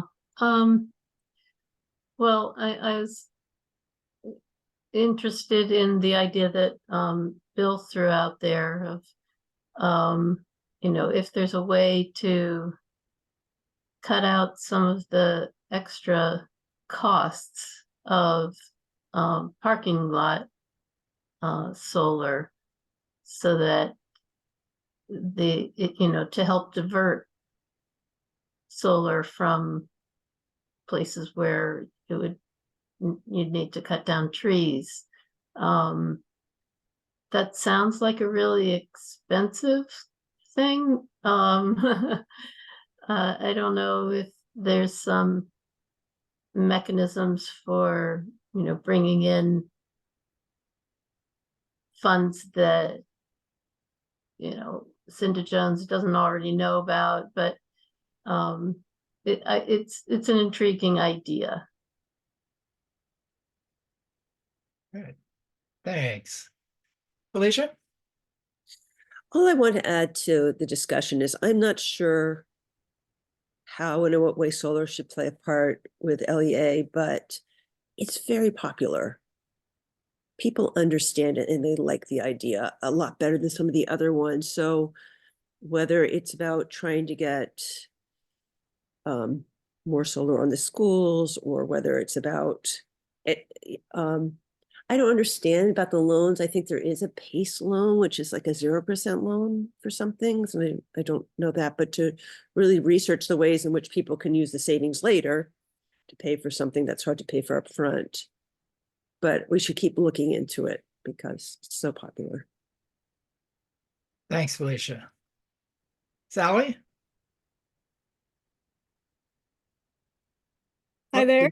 I don't know what people, what other people have covered. I just was able to get on. I'm down in not so sunny Florida, but can't complain. It's not so snowy at least. Helping my mom get settled into a place for the winter. And in terms of solar, did people talk about the UMass Clean Energy Extension planning process for individual towns? No. Okay, so Montague has been through a year-long process with UMass, two UMass students and two clean energy faculty experts, Zara Dowling and River Strong. And now Zara and River are working with new towns without students, which I think will be a little more streamlined. And they came up with an extensive plan that Montague is using as kind of a starting point for looking at, they looked at municipal buildings and commercial buildings and parking lots and the infrastructure, the grid infrastructure, and where there's three-phase lines, which would allow three-phase grid lines that would allow for larger scale solar versus where there are not three-phase lines, which are the one-phase lines are okay for, standard individual solar. They looked at the town plan. They looked at places where there's three-phase solar in, and lots that are maybe higher value, ecosystem value or habitat value that the town might consider, or somebody who has the time and energy to talk to land conservation trusts to see if maybe some of those areas might be able to be targeted for land conservation so that they wouldn't be built up for large scale solar. There's a whole bunch of stuff in that. It's a 53-page document. We're still trying to get the town to engage in it and look at it and use it as a starting point. But I'm just putting it out there as a thought. In terms of, this is a pretty savvy group. You probably know that there's a bill out there in Massachusetts that I think Joe Comerford introduced, Joe and maybe Natalie Lay, for looking at ways to further incentivize parking lots, parking canopies. And lastly, let me think about if I can think of my last point. In case people are not aware, with the Inflation Reduction Act, incentives, homeowners and commercial entities that pay taxes are eligible for a 30% tax credit if they have the tax exposure. But in addition to that, nonprofits, including municipalities, can get a payment in lieu of that 30%. I don't think they've worked out the mechanisms for that yet, but the federal government would pay the 30% payment instead of the tax credits because municipalities and nonprofits don't pay federal taxes. So that's I hope that's not redundant to what other people brought up, but just Thank you, Sally. That's certainly useful. hopping in. Tina? Oh, I want to thank Teresa for bringing up the, I don't know if, oh no, it wasn't Teresa, it was Felicia, brought up the point that, solar has a lot of buy-in from the public already, and it's very palatable to people, and there's already sort of brand recognition. I love the idea of trying to incentivize big either municipalities with their municipal spaces, schools, et cetera, and or commercial building owners to utilize their space for solar. Although the 30-year commitment thing was really interesting to me. I didn't realize that they would have to be okay with that. And I wonder if that's obviously a hindrance, but I do think regarding any of these things, and I have solar and I have battery storage at my house, and it's quite expensive. And I know that in a modest neighborhood like the one I live in Florence, you know, the average person just sees all of these things as just ridiculous, you know, way out of reach for them. And, you know, public perception is going to be really key in whatever groups choose to take on, because, you know, we're all, you know, in sort of in the industry and knowledgeable and know that is money out there. But I think people, I just see, you know, PR working against us, because there are so many things perceived, just like electric vehicles, that they're just out of reach for most people. So I just think that lens is important. Anyway, thanks for listening. Yeah, thanks. Therese? I was wondering if I heard people talk about the expense of some of these items, whether it's solar panels on a rooftop, residential or municipal, or a solar canopy over parking, and also the cost of retrofits, whether it's, you know, one home, a 4-family, or, you know, something that you might find like in Medford or Salem, a, you know, large number of units. Do I hear people suggesting that maybe somehow LEA would play a role in like kind of helping, not only, I mean, there's definitely money out there like through IRA, Inflation Reduction Act, but would LEA be like stepping into the gap and providing funds? Is that a role that we would play, and then maybe somehow get that money back? I'm not sure if that would be something that we might do. So I'm putting that out there. All right, thanks. Sally? Yeah, I can't speak for Leah, but she has to speak for herself. But I think that a potential role, and just thinking through the lens of the plan that UMass developed for Montague, they identified and put charts together, as I mentioned, of municipal buildings, you know, with potential, you know, good potential for solar rooftop, and commercial buildings with a lot of potential for rooftop solar and parking areas. So I'm just going to toss out that idea that LEA could be, you know, do targeted outreach to, you know, building owners, municipality own building municipal staff who might be, and say, okay, we've identified these rooftops as really great places for solar. We can get you, you know, in touch with, you know, a couple of solar installers for estimates of how much it would cost. And here's some incentives that we looked up, and be that educator, not only for commercial and municipal and nonprofit entities, but also for homeowners. I mean, I think I was involved in coordinating the Solarize program in Montague, and a lot of it is just educating people to what's out there. A lot of people don't know that there's a 30% federal incentive, that there's a $1,000 state incentive. Now, that's not to say that you know, there are plenty of people who can't take advantage of those things. And so, you know, looking to see what's out there for lower income folks, and bringing that information to the, you know, into public education through social media, through print media, you know, press releases, articles about, you know, some project that's happening that can highlight the opportunities and give examples. So just a few more thoughts. Great, thanks, Sally. We're about at the end of our period for discussion, although I'm sure there will be some more discussion during the Q&A. But I wanted to give an opportunity for anybody who had a further comment to make about, particularly about social justice and equity, and how any of these projects do or don't fit, or how they might be made to fit. I don't think I can go down the driveway unless Marco comes. Tina, you want to? You're muted, Tina. Thanks. There we go.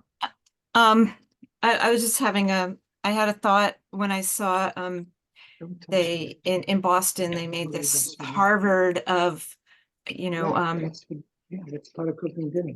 they were calling it the Harvard of learning skills for electricians and installers and people who will help move a lot of this forward. And I wonder if we need something like that in our area. I mean, this might be beyond the scope of what LEA would do, but how could that fit in? We're going to need all these installers. And that's regularly brought up as a problem that you can't, you know, it's very hard to find the people who are going to do this work. So, you know, I wonder if we could somehow, I don't know what it would be, but somehow incentivize I was going people to say something.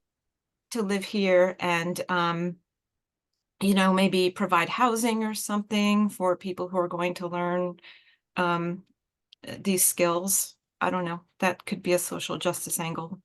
But Thanks. all the projects need people who are going to know how to do these things. Yeah. Susan Teberge, are you available to make a comment? Yes, I am. Yeah, no, this Go has ahead. been great. This has been really, really interesting. So I just have a couple of thoughts. One is concretely climate justice, and the other is a little bit bigger picture on that.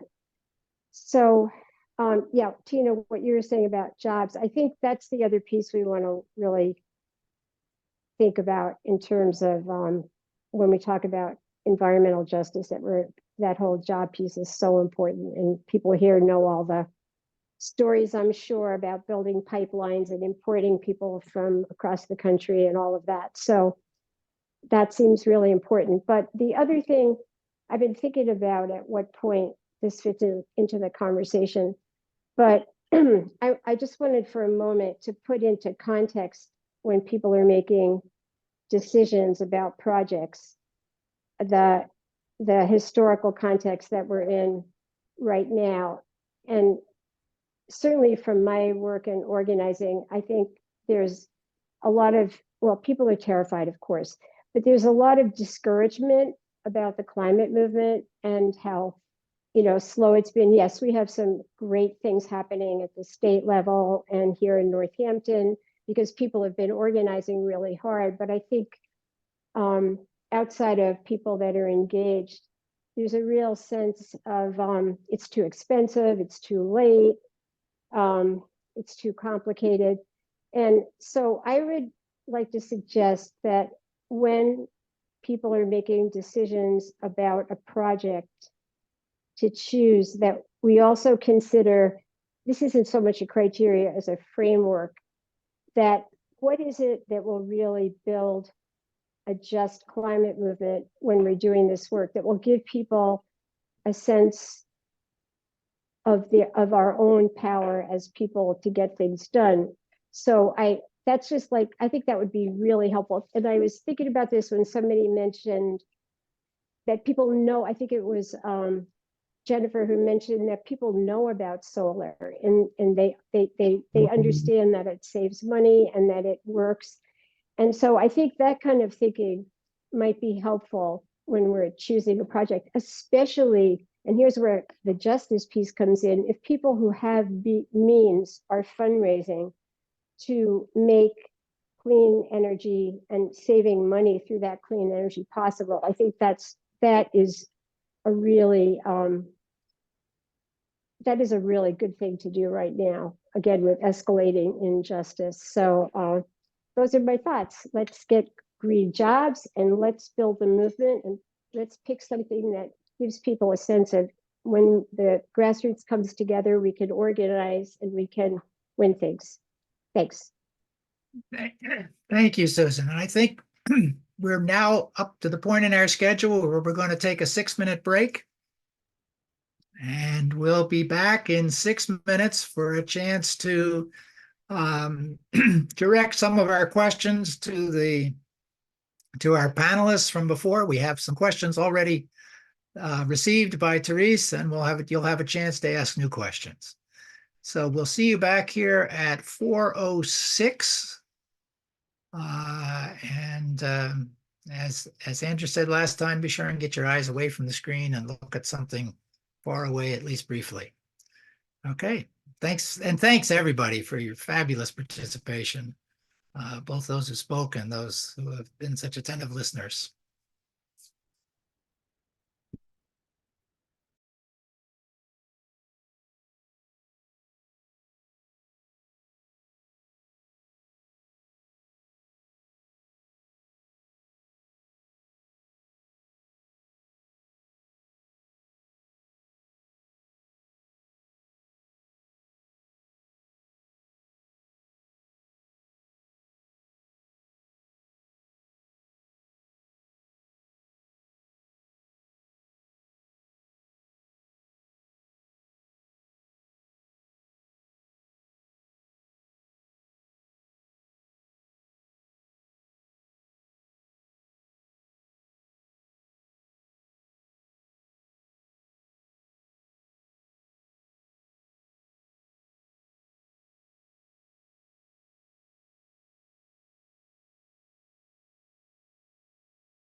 Okay, let's gather back together.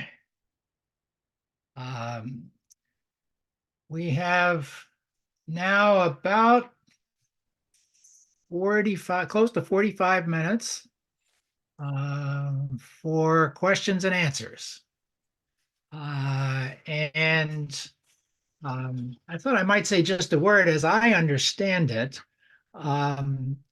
The board is going to be taking, I mean, obviously we're not making a decision today. This is a gathering information and getting lots of input meeting.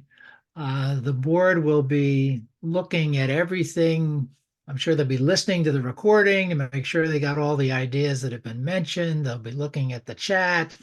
They'll be trying to answer further questions. And at some point, we'll come back to the LEA membership with one or more proposals or options and some more, organized information.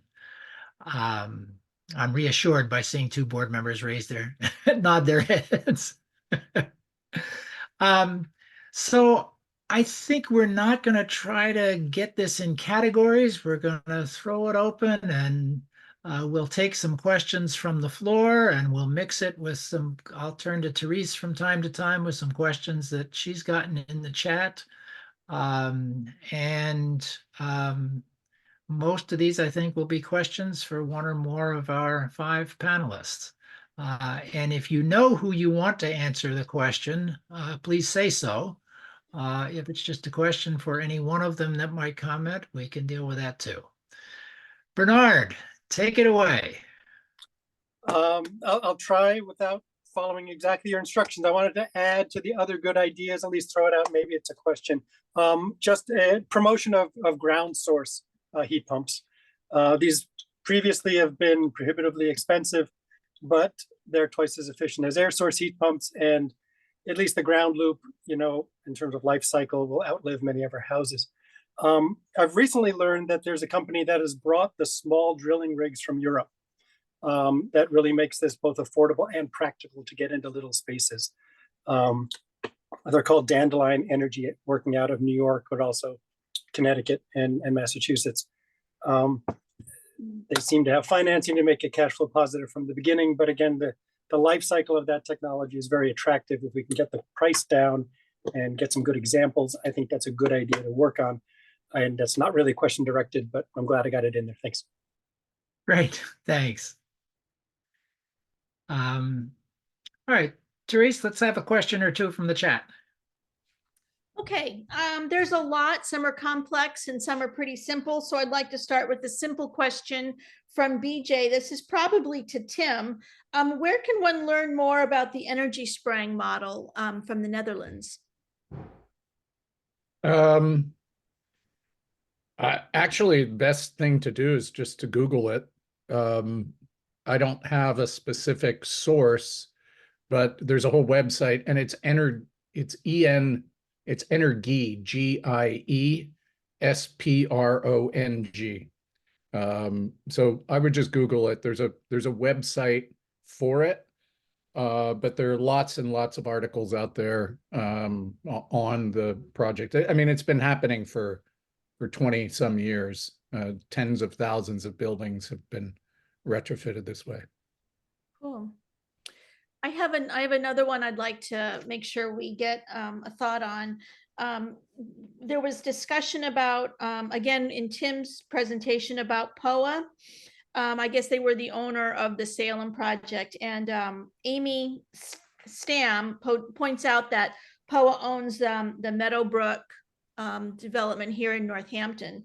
And she had asked if there was a plan for a retrofit there, and I'm going to go out on a limb and say the answer is no, there's not a plan. But I was just thinking, what about that spot? Is that the type of spot that if we were to move forward with this type of retrofit, would that be a good location? And why or why not? Was that to me?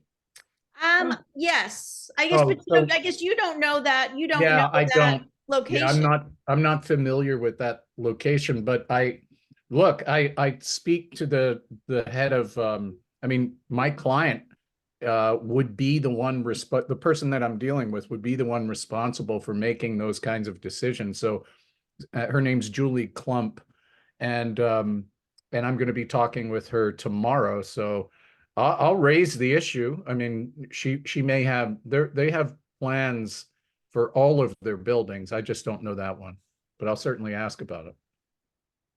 Thanks, Tim. Sure. Adele? I just wanted to add that the Meadowbrook Apartments in Northampton are low-rise, and we do have some high-rise, low-income apartments here in Northampton, and that would be more appropriate, in my opinion, for exterior retrofits, but to be considered.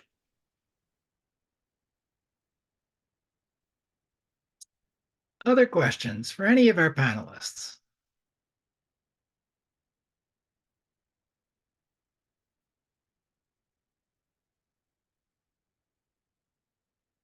Therese, do you have some more in the chat?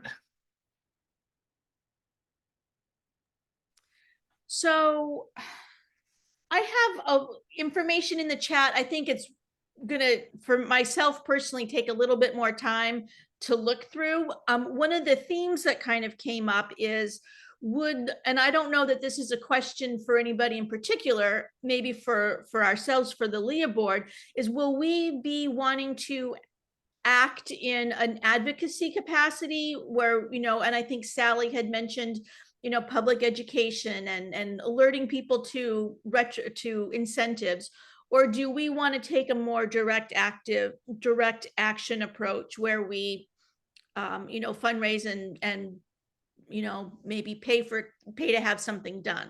So many of the comments are around that kind of theme. And then I would like to say that. Well, hold on. Let's see if anybody wants to comment on that from the board or otherwise.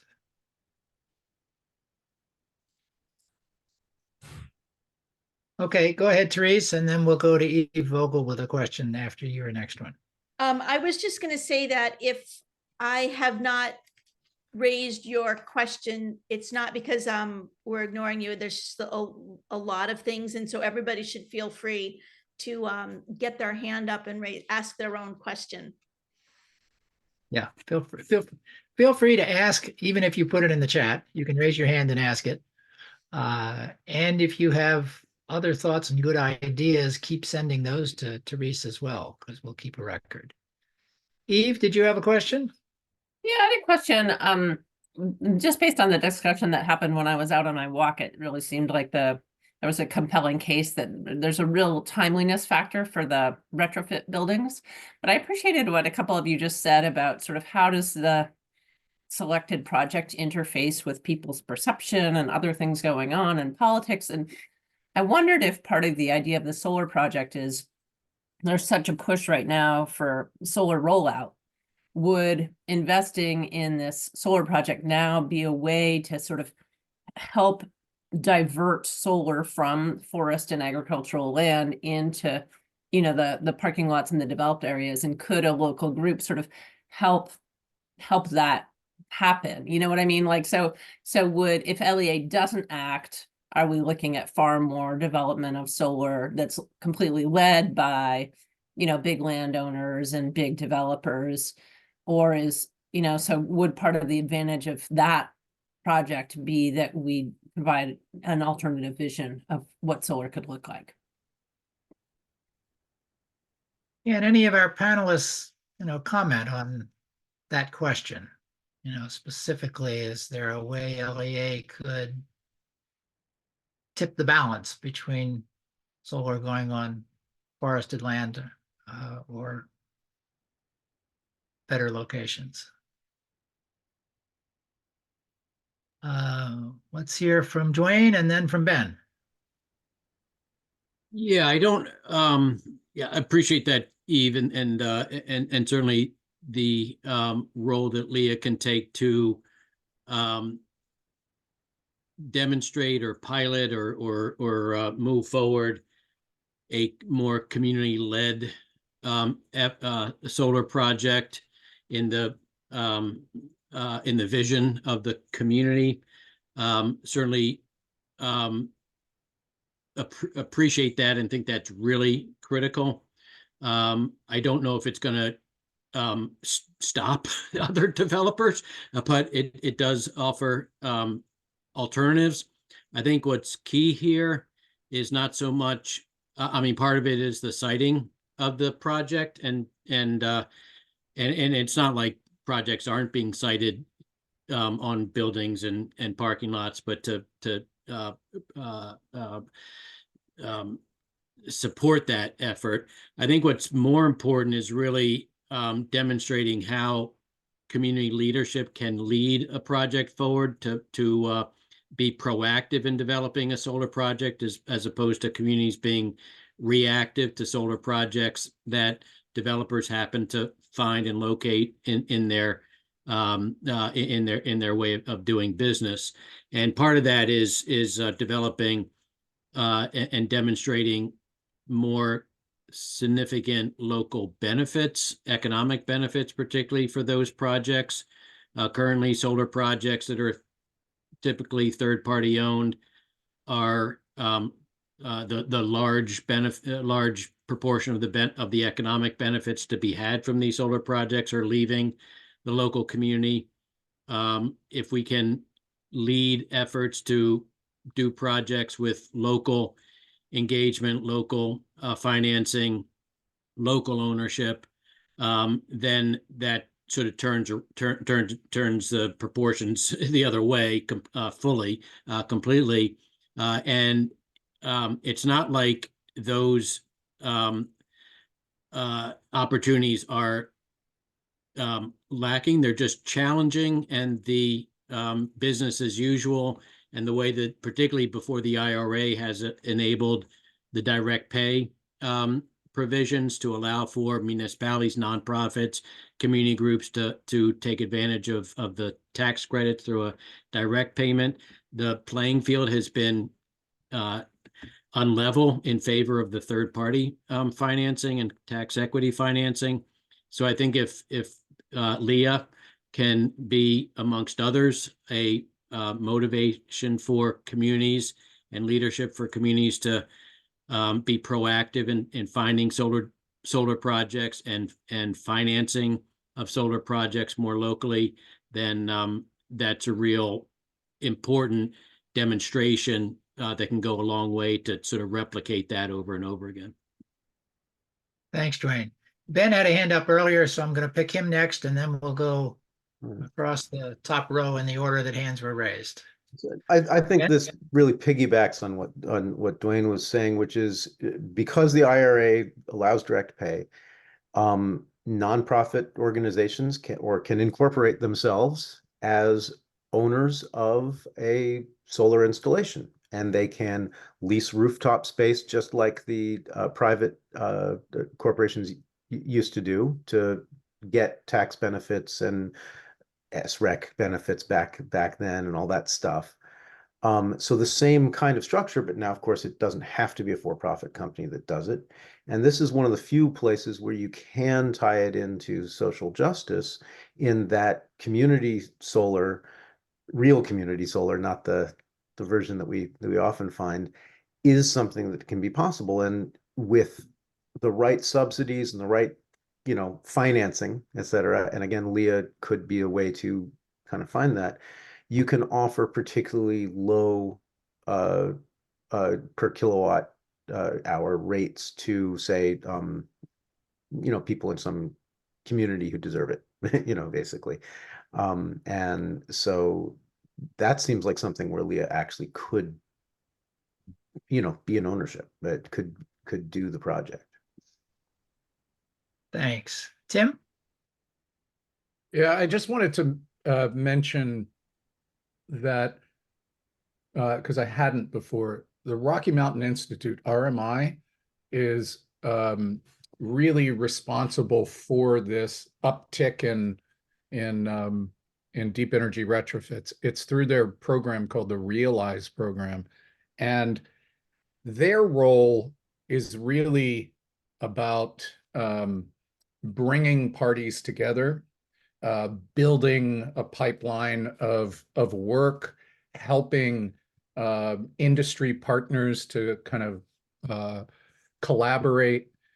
And I think Leah would be, I'd be happy to introduce you to the folks at RMI, but I think Leah would really benefit from their guidance here, because one of the things that they're trying to do, as I mentioned, is to build this pipeline of projects that can then feed the new industry of panelization that is a part of that.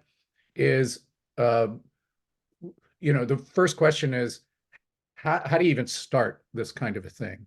And they're really good at that, helping organizations to understand how to begin a deep energy project like this. But the other thing they do is they help support feasibility studies for individual building owners. That's what we did for 2 or 3 of the projects that we're working on. We did a very small, inexpensive feasibility study for the developer on the project, and that feasibility study got them pricing, because we have this team now of builders and engineers and so forth that can actually pull real numbers together for a project in a very short period of time. So I'm suggesting 2 things. One, I'd love to introduce you to RMI because they're a great partner. And 2, just keep in mind this idea that you don't have to choose a project to do. You can choose many projects or talk to many different building owners and do inexpensive feasibility studies to kind of get a sense of what's possible around deep energy retrofits. Thanks, Tim. Jay? Oh, thanks. Yeah, I've just been trying to digest all this. It's really fantastic conversation. I just wanted to thank the organizers for making this happen and for inviting me. I think we have 3 problems: a political problem, a total cost problem, and a social justice problem, in a way that we're all trying to address. Political problem being, we've even got outright opposition to solar and other energy innovations because it's perceived as being something that only the wealthy can afford. It won't benefit real people. A total cost problem in that, to transform our society at the level that we are envisioning, we have a huge national investment to be made. And so it behooves us to figure out what are the biggest bang for the buck to go right to your table, which I think we need to really evaluate in a serious way if we can, as the project is chosen. Maybe one way to do that is, what's the cost per unit of greenhouse gas that we avoid? And the third social justice problem is what of these projects really can help environmental justice situations. And just 2 more thoughts of what I've heard today. I'm pretty excited about the retrofits and building efficiency, and one that hasn't made the list in a way is heat pumps. And I say this because everybody needs a warm home, an efficient home, and a furnace. And everybody doesn't need solar panels today. That would be great if we could solve that problem. But if we want to build deep support, we need to get the education and the incentives and the performance out to these communities that need it. And so I really like the retrofit solution. I'm concerned about the cost per unit, and also concerned about whether it can address 1, 2, and 3 unit homes, which has been pointed out, that's a big issue. But I do think it has the potential to address social justice and really move the needle, certainly in the Northeast. And with regards to heat pumps, many of you probably read the article that was in the Gazette the other day about sort of the chaos in the market. And some of it I didn't agree with, but having done some research to try and take the next step towards heat pumps myself and talking to people in the field, it does seem as though there's some lack of knowledge, some poor advice, some lack of training and skilled people to do the work and to figure out the projects. And if there were something that we could do within our general community here to make that system function well, we've already got incentives. Maybe we need some additional help in financing or in incentives to make sure that from the first day, people who make these installations are at least not seeing a cost increase or having to shell out a bunch of money they don't have. And I guess the question that comes to my mind at the end of all that is more to Ashley than anyone else. Do you guys see this as a problem that needs to be addressed, and could we help? Ashley, would you take Thanks a for crack at letting me that? ramble on. When you say you guys, are you talking about CET or?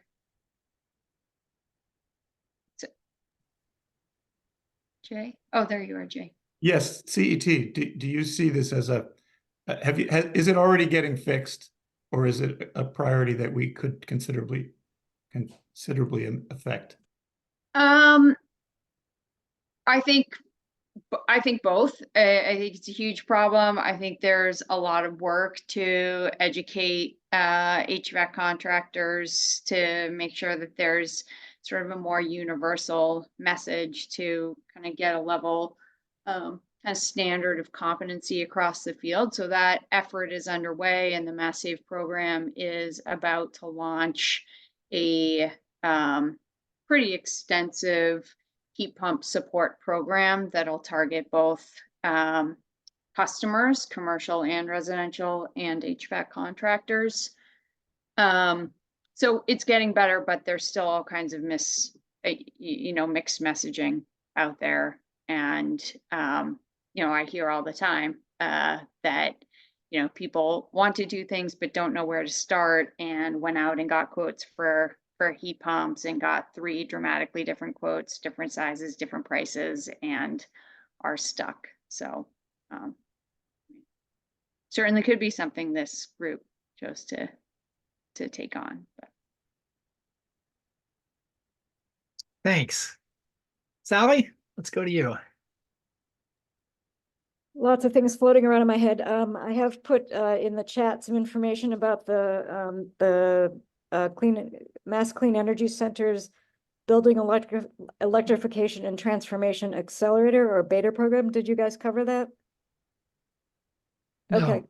It's a program, they're doing pilot programs. CEC is doing it with RMI and a couple of other contractors.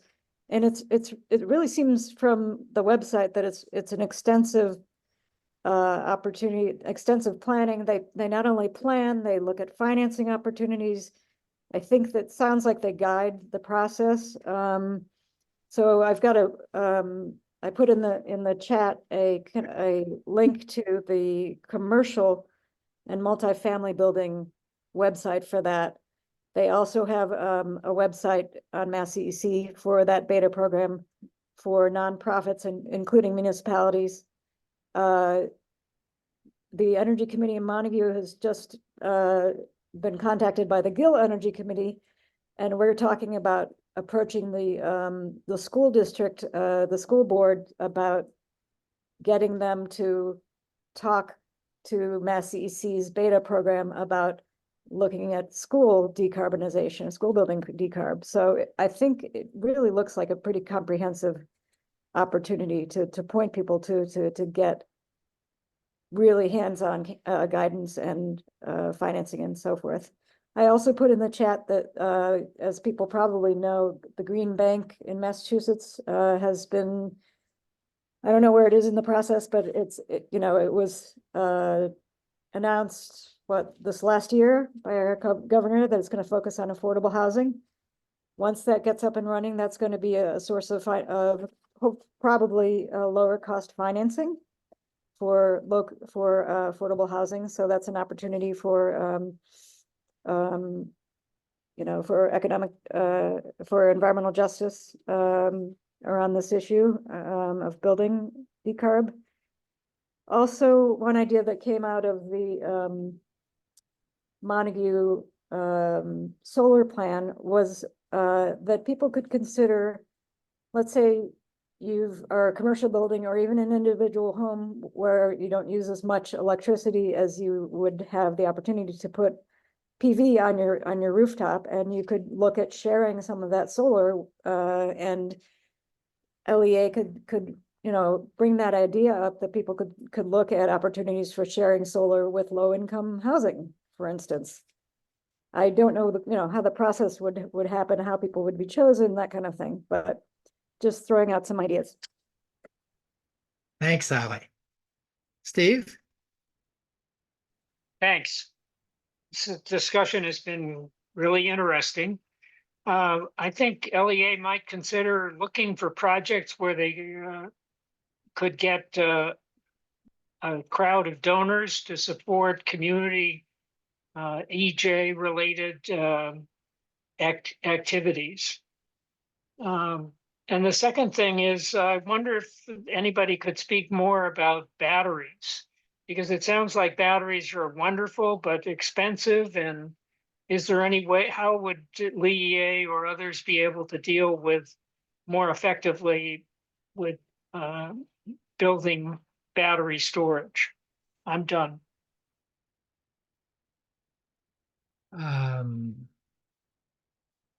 Ashley, do you want to start on that and then see if anyone wants to add?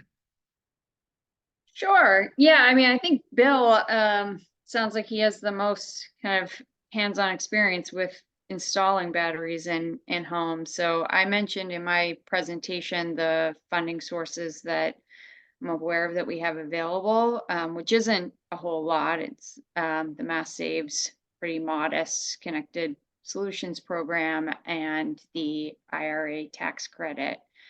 Sounds like the IRA calculator that I referenced from Rewiring America is way off in their estimate of the cost. They came in at about 16, which is about half of what Bill said he's been seeing, which that blows my mind, Bill, that you're seeing costs that high for simple household installation. Well, Ashley, specifically, what role do you think LEA might play here with the battery project? Well, I think that certainly right now it's hard to make the economic case for a home to install backup battery storage.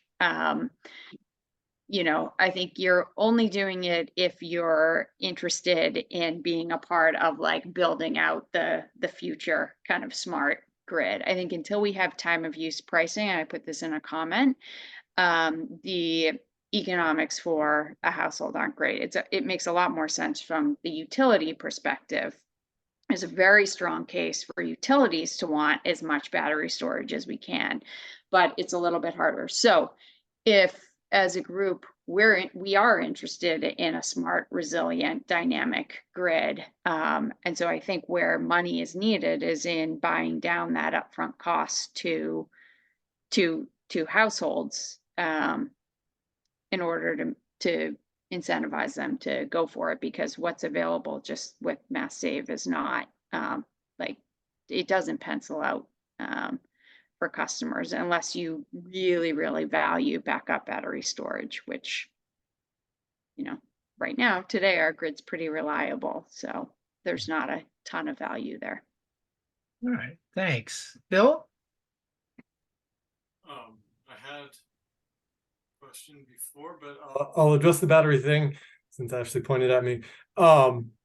One thing that hasn't been mentioned that there is a 0%, I'm pretty sure it's still available, 0% interest loan available through Mass Save for residential battery installations, and many of our clients have access to that. It's actually a requirement to use that loan in order to get the Connected Solutions program, to get signed up for it. So that's a good thing. In terms of the difference in the cost, Ashley, I mean, I'm looking at typically we're installing 10 kW of batteries, because for a home where folks would be, able to afford it, that's a size system that will give them some reasonable amount of backup. So your sources may be, they kind of come in 5 kW increments. So they may be looking at the smallest possible battery system. Problem with that is that, you know, it just doesn't cover your household loads for very long if the power goes out. And that's the primary driver of why people are interested in a battery system that I've seen. I will also throw out there, and this is a supposition, but new meters that utilities are installing, this gets in the weeds, but you know, meters have different screens. If you go outside and look at your electric meter, unless you got an old like dial one, it's digital and it runs through a series of screens. There used to be only 2 screens. Now there's about 5 screens. They won't tell us what the other ones do, but my expectation is that they are preparing for time of day metering. They're installing, you know, new equipment that will have that capacity and slowly rolling it out there. It'll be a long time before everybody has one, but I think it's out there. Now, Bill, you also have a question? I did, yeah. Did I answer the other questions though? I think I did. So my question was for Tim and Ben in the economics of deep energy retrofits. I mean, Tim, you quoted some figures with like $160 something thousand a unit, which seems like, wow, you'd have to, that would be many years before that would pay itself back in avoided energy costs. Is that really the case? Is there some other calculus involved there that makes it more economically feasible and attractive? How does that work? Well, you have to keep in mind that so these are affordable housing projects, and they do every 20 years, they do what's called a capital needs assessment on their buildings. And so these retrofits are going to happen anyway, right? So the question of how much is the cost of the retrofit, you know, I mentioned 160,000. Well, in the case of the project we're doing, it's $142,000 a unit. But the real question is, how much of that would have been spent anyway in retrofitting the building? For instance, new windows and doors.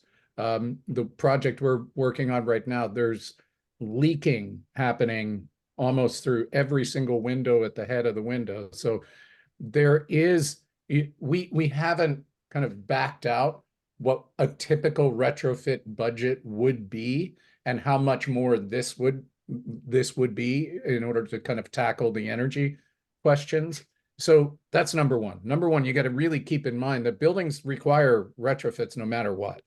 The real question is, where do you focus your attention every 20 years? And then the second response would be, of course, the point of the panelized strategy is similar to computers, right? I mean, the first computer cost $10,000, right, to purchase. And so it's all about building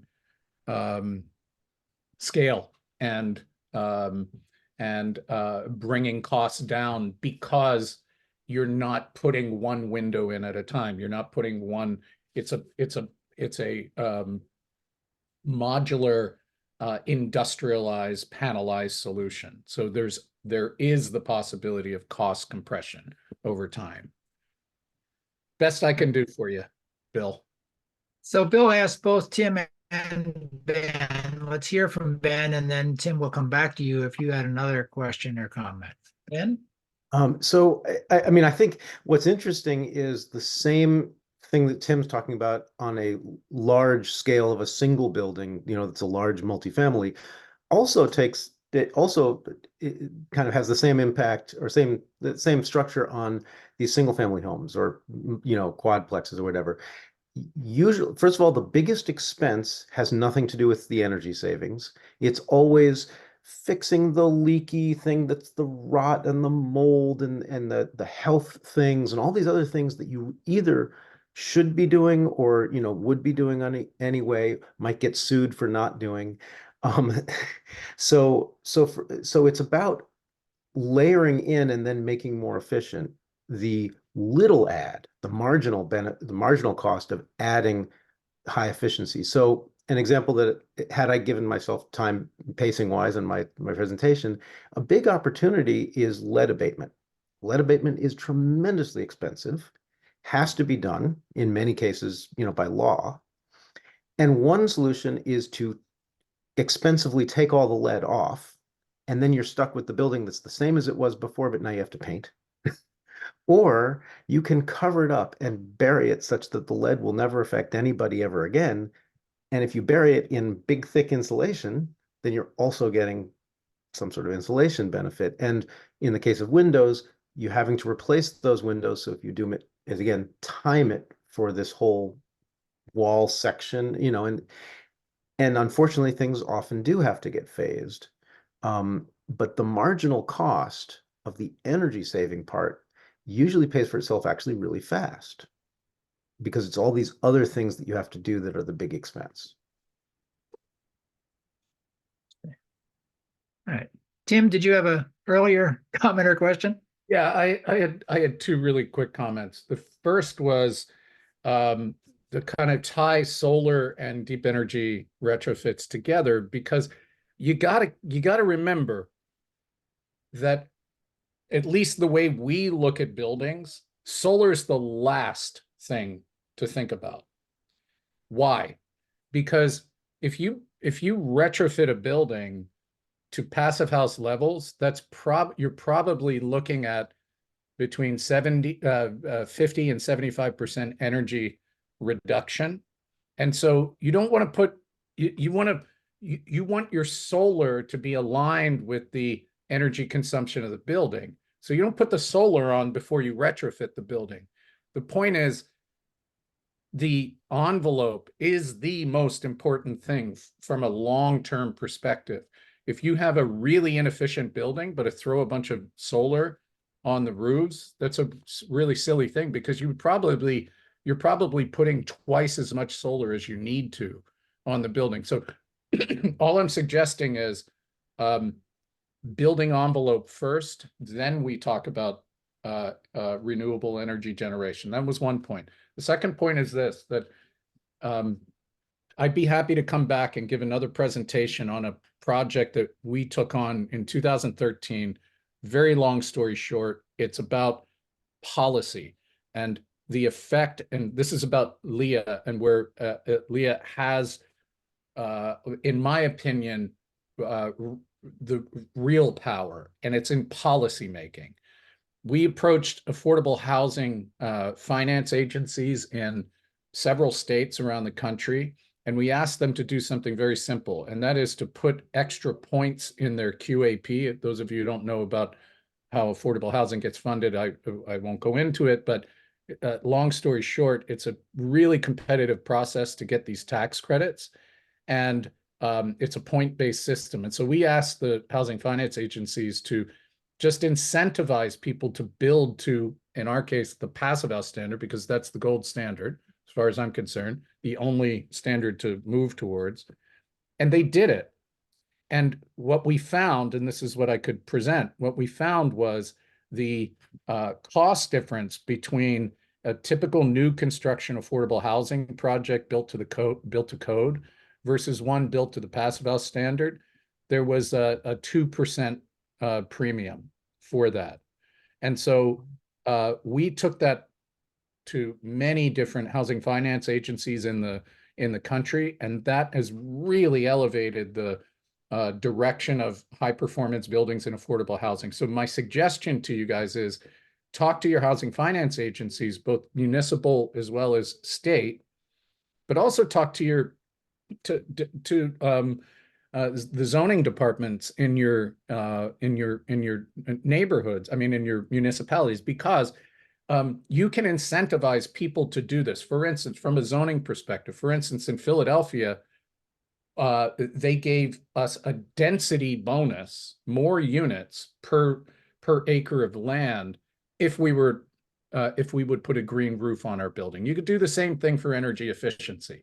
So I think LEA's role could really be not so much about project building, but about policy building, and making those kinds of connections, because I think they have a much broader impact. anyway, I'll leave it at that. Thanks, Tim. Eve? You're muted, Eve. Thank you. I'm going back to the question on what would battery look like. And I put a long comment in the chat about why I think actually now is not the time for local battery. There's some things that need to happen at the state and the ISO level before local battery stuff is going to be the time for a group like LEA. But there's a sort of, so I personally think actually the first major project LEA takes should not be that one. But there's a secondary project that LEA could do for very cheap, which would basically be promoting the idea of just voluntary demand reduction during peaks. There are actually like phone apps that can tell you when there's a peak. There are, just web alerts that you can get. LEA could set up a system to send out alerts, and not only does, I don't know if you guys probably know that December 24th, just over a year ago, was like this really bad day when we had an insufficiency in New England and a lot of oil got burned to run our grid. And I was at an ISO meeting recently, Independent System Operator of New England, and they said, oh, we didn't call for conservation because it didn't reach the level that we would call for conservation. So there's this, level just below that they're not going to do it. So there's a lot of room for someone else to call for shaving the peak. And many of you know I work on hydropower. Hydropower is often called in to fill in daily peaks in ways that can be harmful to rivers. So, there's a lot of just shaving the peak, both on big peaks and on sort of smaller peaks that can make a big difference. And it's just not hard or expensive. It doesn't need to be a major project, but it could be a little add-on for LEA to help make people aware, get out the word, send out messages, something like that. Thanks, Eve. Darcy? Yeah, I just have a question for Ashley or possibly Dwayne or Bill on energy storage, and wondering if you've seen anything, any models or had any ideas about using EV vehicle battery storage for use, for example, to supply the electricity for schools or large scale institutions like UMass or whatever. Just wondering if you've seen that or if that seems like anything viable that is ready to be done now. I think the technology is definitely coming. There are some vehicles, I think the Ford F-150 EV is a two-way battery. I've heard about it in the case of electric school buses. I think there are a lot of, I think it requires a smart meter, and I think there are some other technical constraints before this is a really kind of mainstream thing. And there are probably people on here, maybe Ben or Bill, who know more about this, but certainly the technology is coming, but I don't think it's really kind of widespread or ready for prime time yet. Thanks, Ashley. Bill? That unmute button. Yeah, very limited experience, but we had a solar client in Northampton who owned an F-150 Lightning. Ford wanted to do the installation of the car charger and all of its associated electronics in order to make it a two-way battery. He didn't feel like paying for it. He was gonna have to wait a long time or something. Anyway, he sent me the specs on it.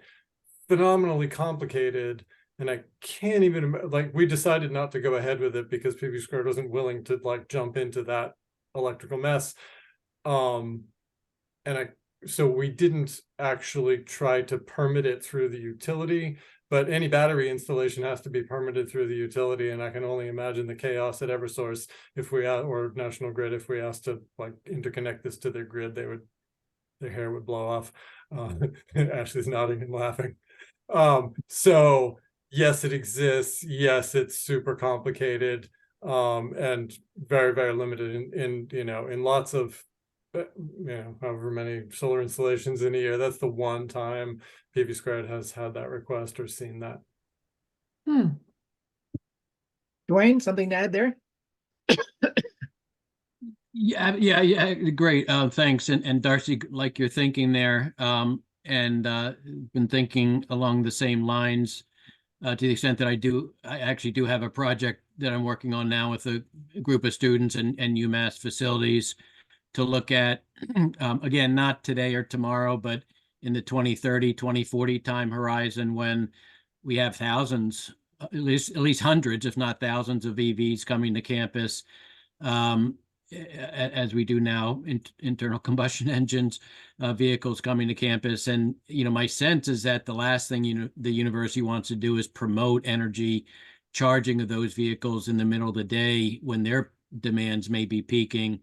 But instead, if bidirectional charging can be mainstreamed at a parking facility on campus or in commuter parking lots, and to basically enable car owners to be paid to discharge when asked to by the host facility or by the utility company, and charge at night more cheaply and make some money from owning the electric vehicle and the battery asset in that way. We're looking at that. It's a modeling exercise. It's also very interesting to look at, what does supply and demand look like in that time frame when we have, as Ben, I think, mentioned, we could be having more energy load in the wintertime, certainly in the evening and nighttime because of heating on the electric demand, on the electric grid. At the same time, all the solar goes down at night, but the wind picks up. So we're looking at that and trying to model that out to see if there's a business model and resilience to be had by looking at something like that on the large scale. But I think it's, we're looking sort of 2030, 2040 timeframe of what this world might look like in that case. Thanks, Dwayne. Thanks. So obviously we need to wrap up soon here. Russ, do you mind if I throw something out there? Just Well, to let wrap- me ask, I want to ask people something first, and then we'll give you a chance. Before we go, and there are some announcements you're going to want to hear, I think, at the end, would you each put something in the chat about right now, based on everything you've heard today, what are you excited about? What do you think would be a great thing for LEA to look at further? Or maybe what project you want. We just need sort of a general poll of where's your mind after hearing all this? What intrigues you? What would you recommend? Obviously, the LEA will research and get more details and numbers and all on many things. But just where's your mind right now? Andrew, is that what you hoped for this moment? Okay, yeah, a little chat from everybody. Well, let's give 30 seconds of silence for people to think about that, Tim, and then we'll let you comment while people continue to write. Okay.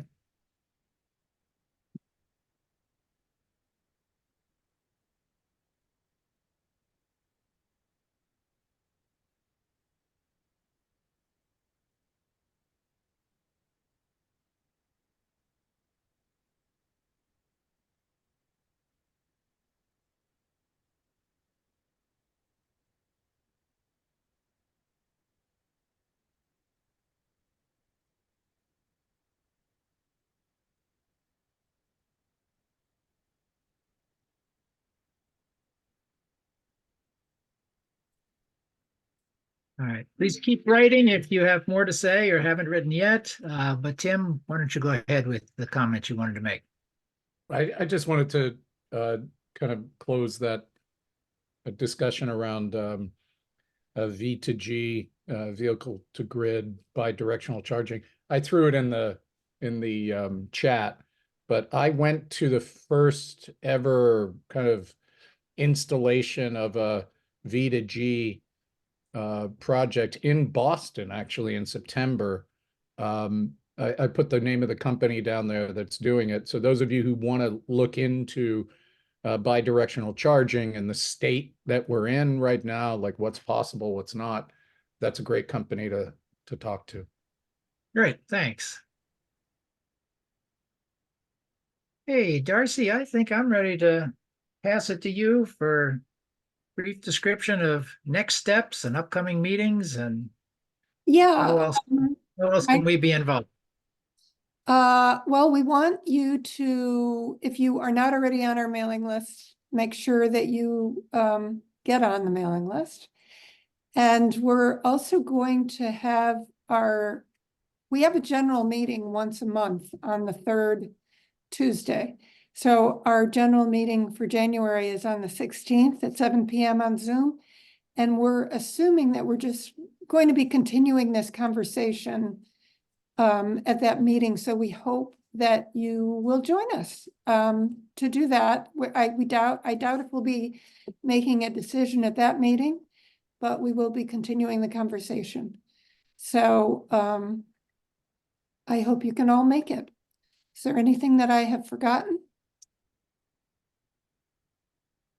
No, well, we're really glad you could all come. Yes, I just want to say thank you again for such a great group. And special thanks to our 5 panelists who got us all thinking about so many things and have been so helpful, and to the great questions and comments that everybody's made. And, to the LEA board and your generation of the list of criteria and the thinking about projects. And I think it's a great opportunity that we have to be here in this geographic area together and have each other to work with. And I'm grateful to be a part of this.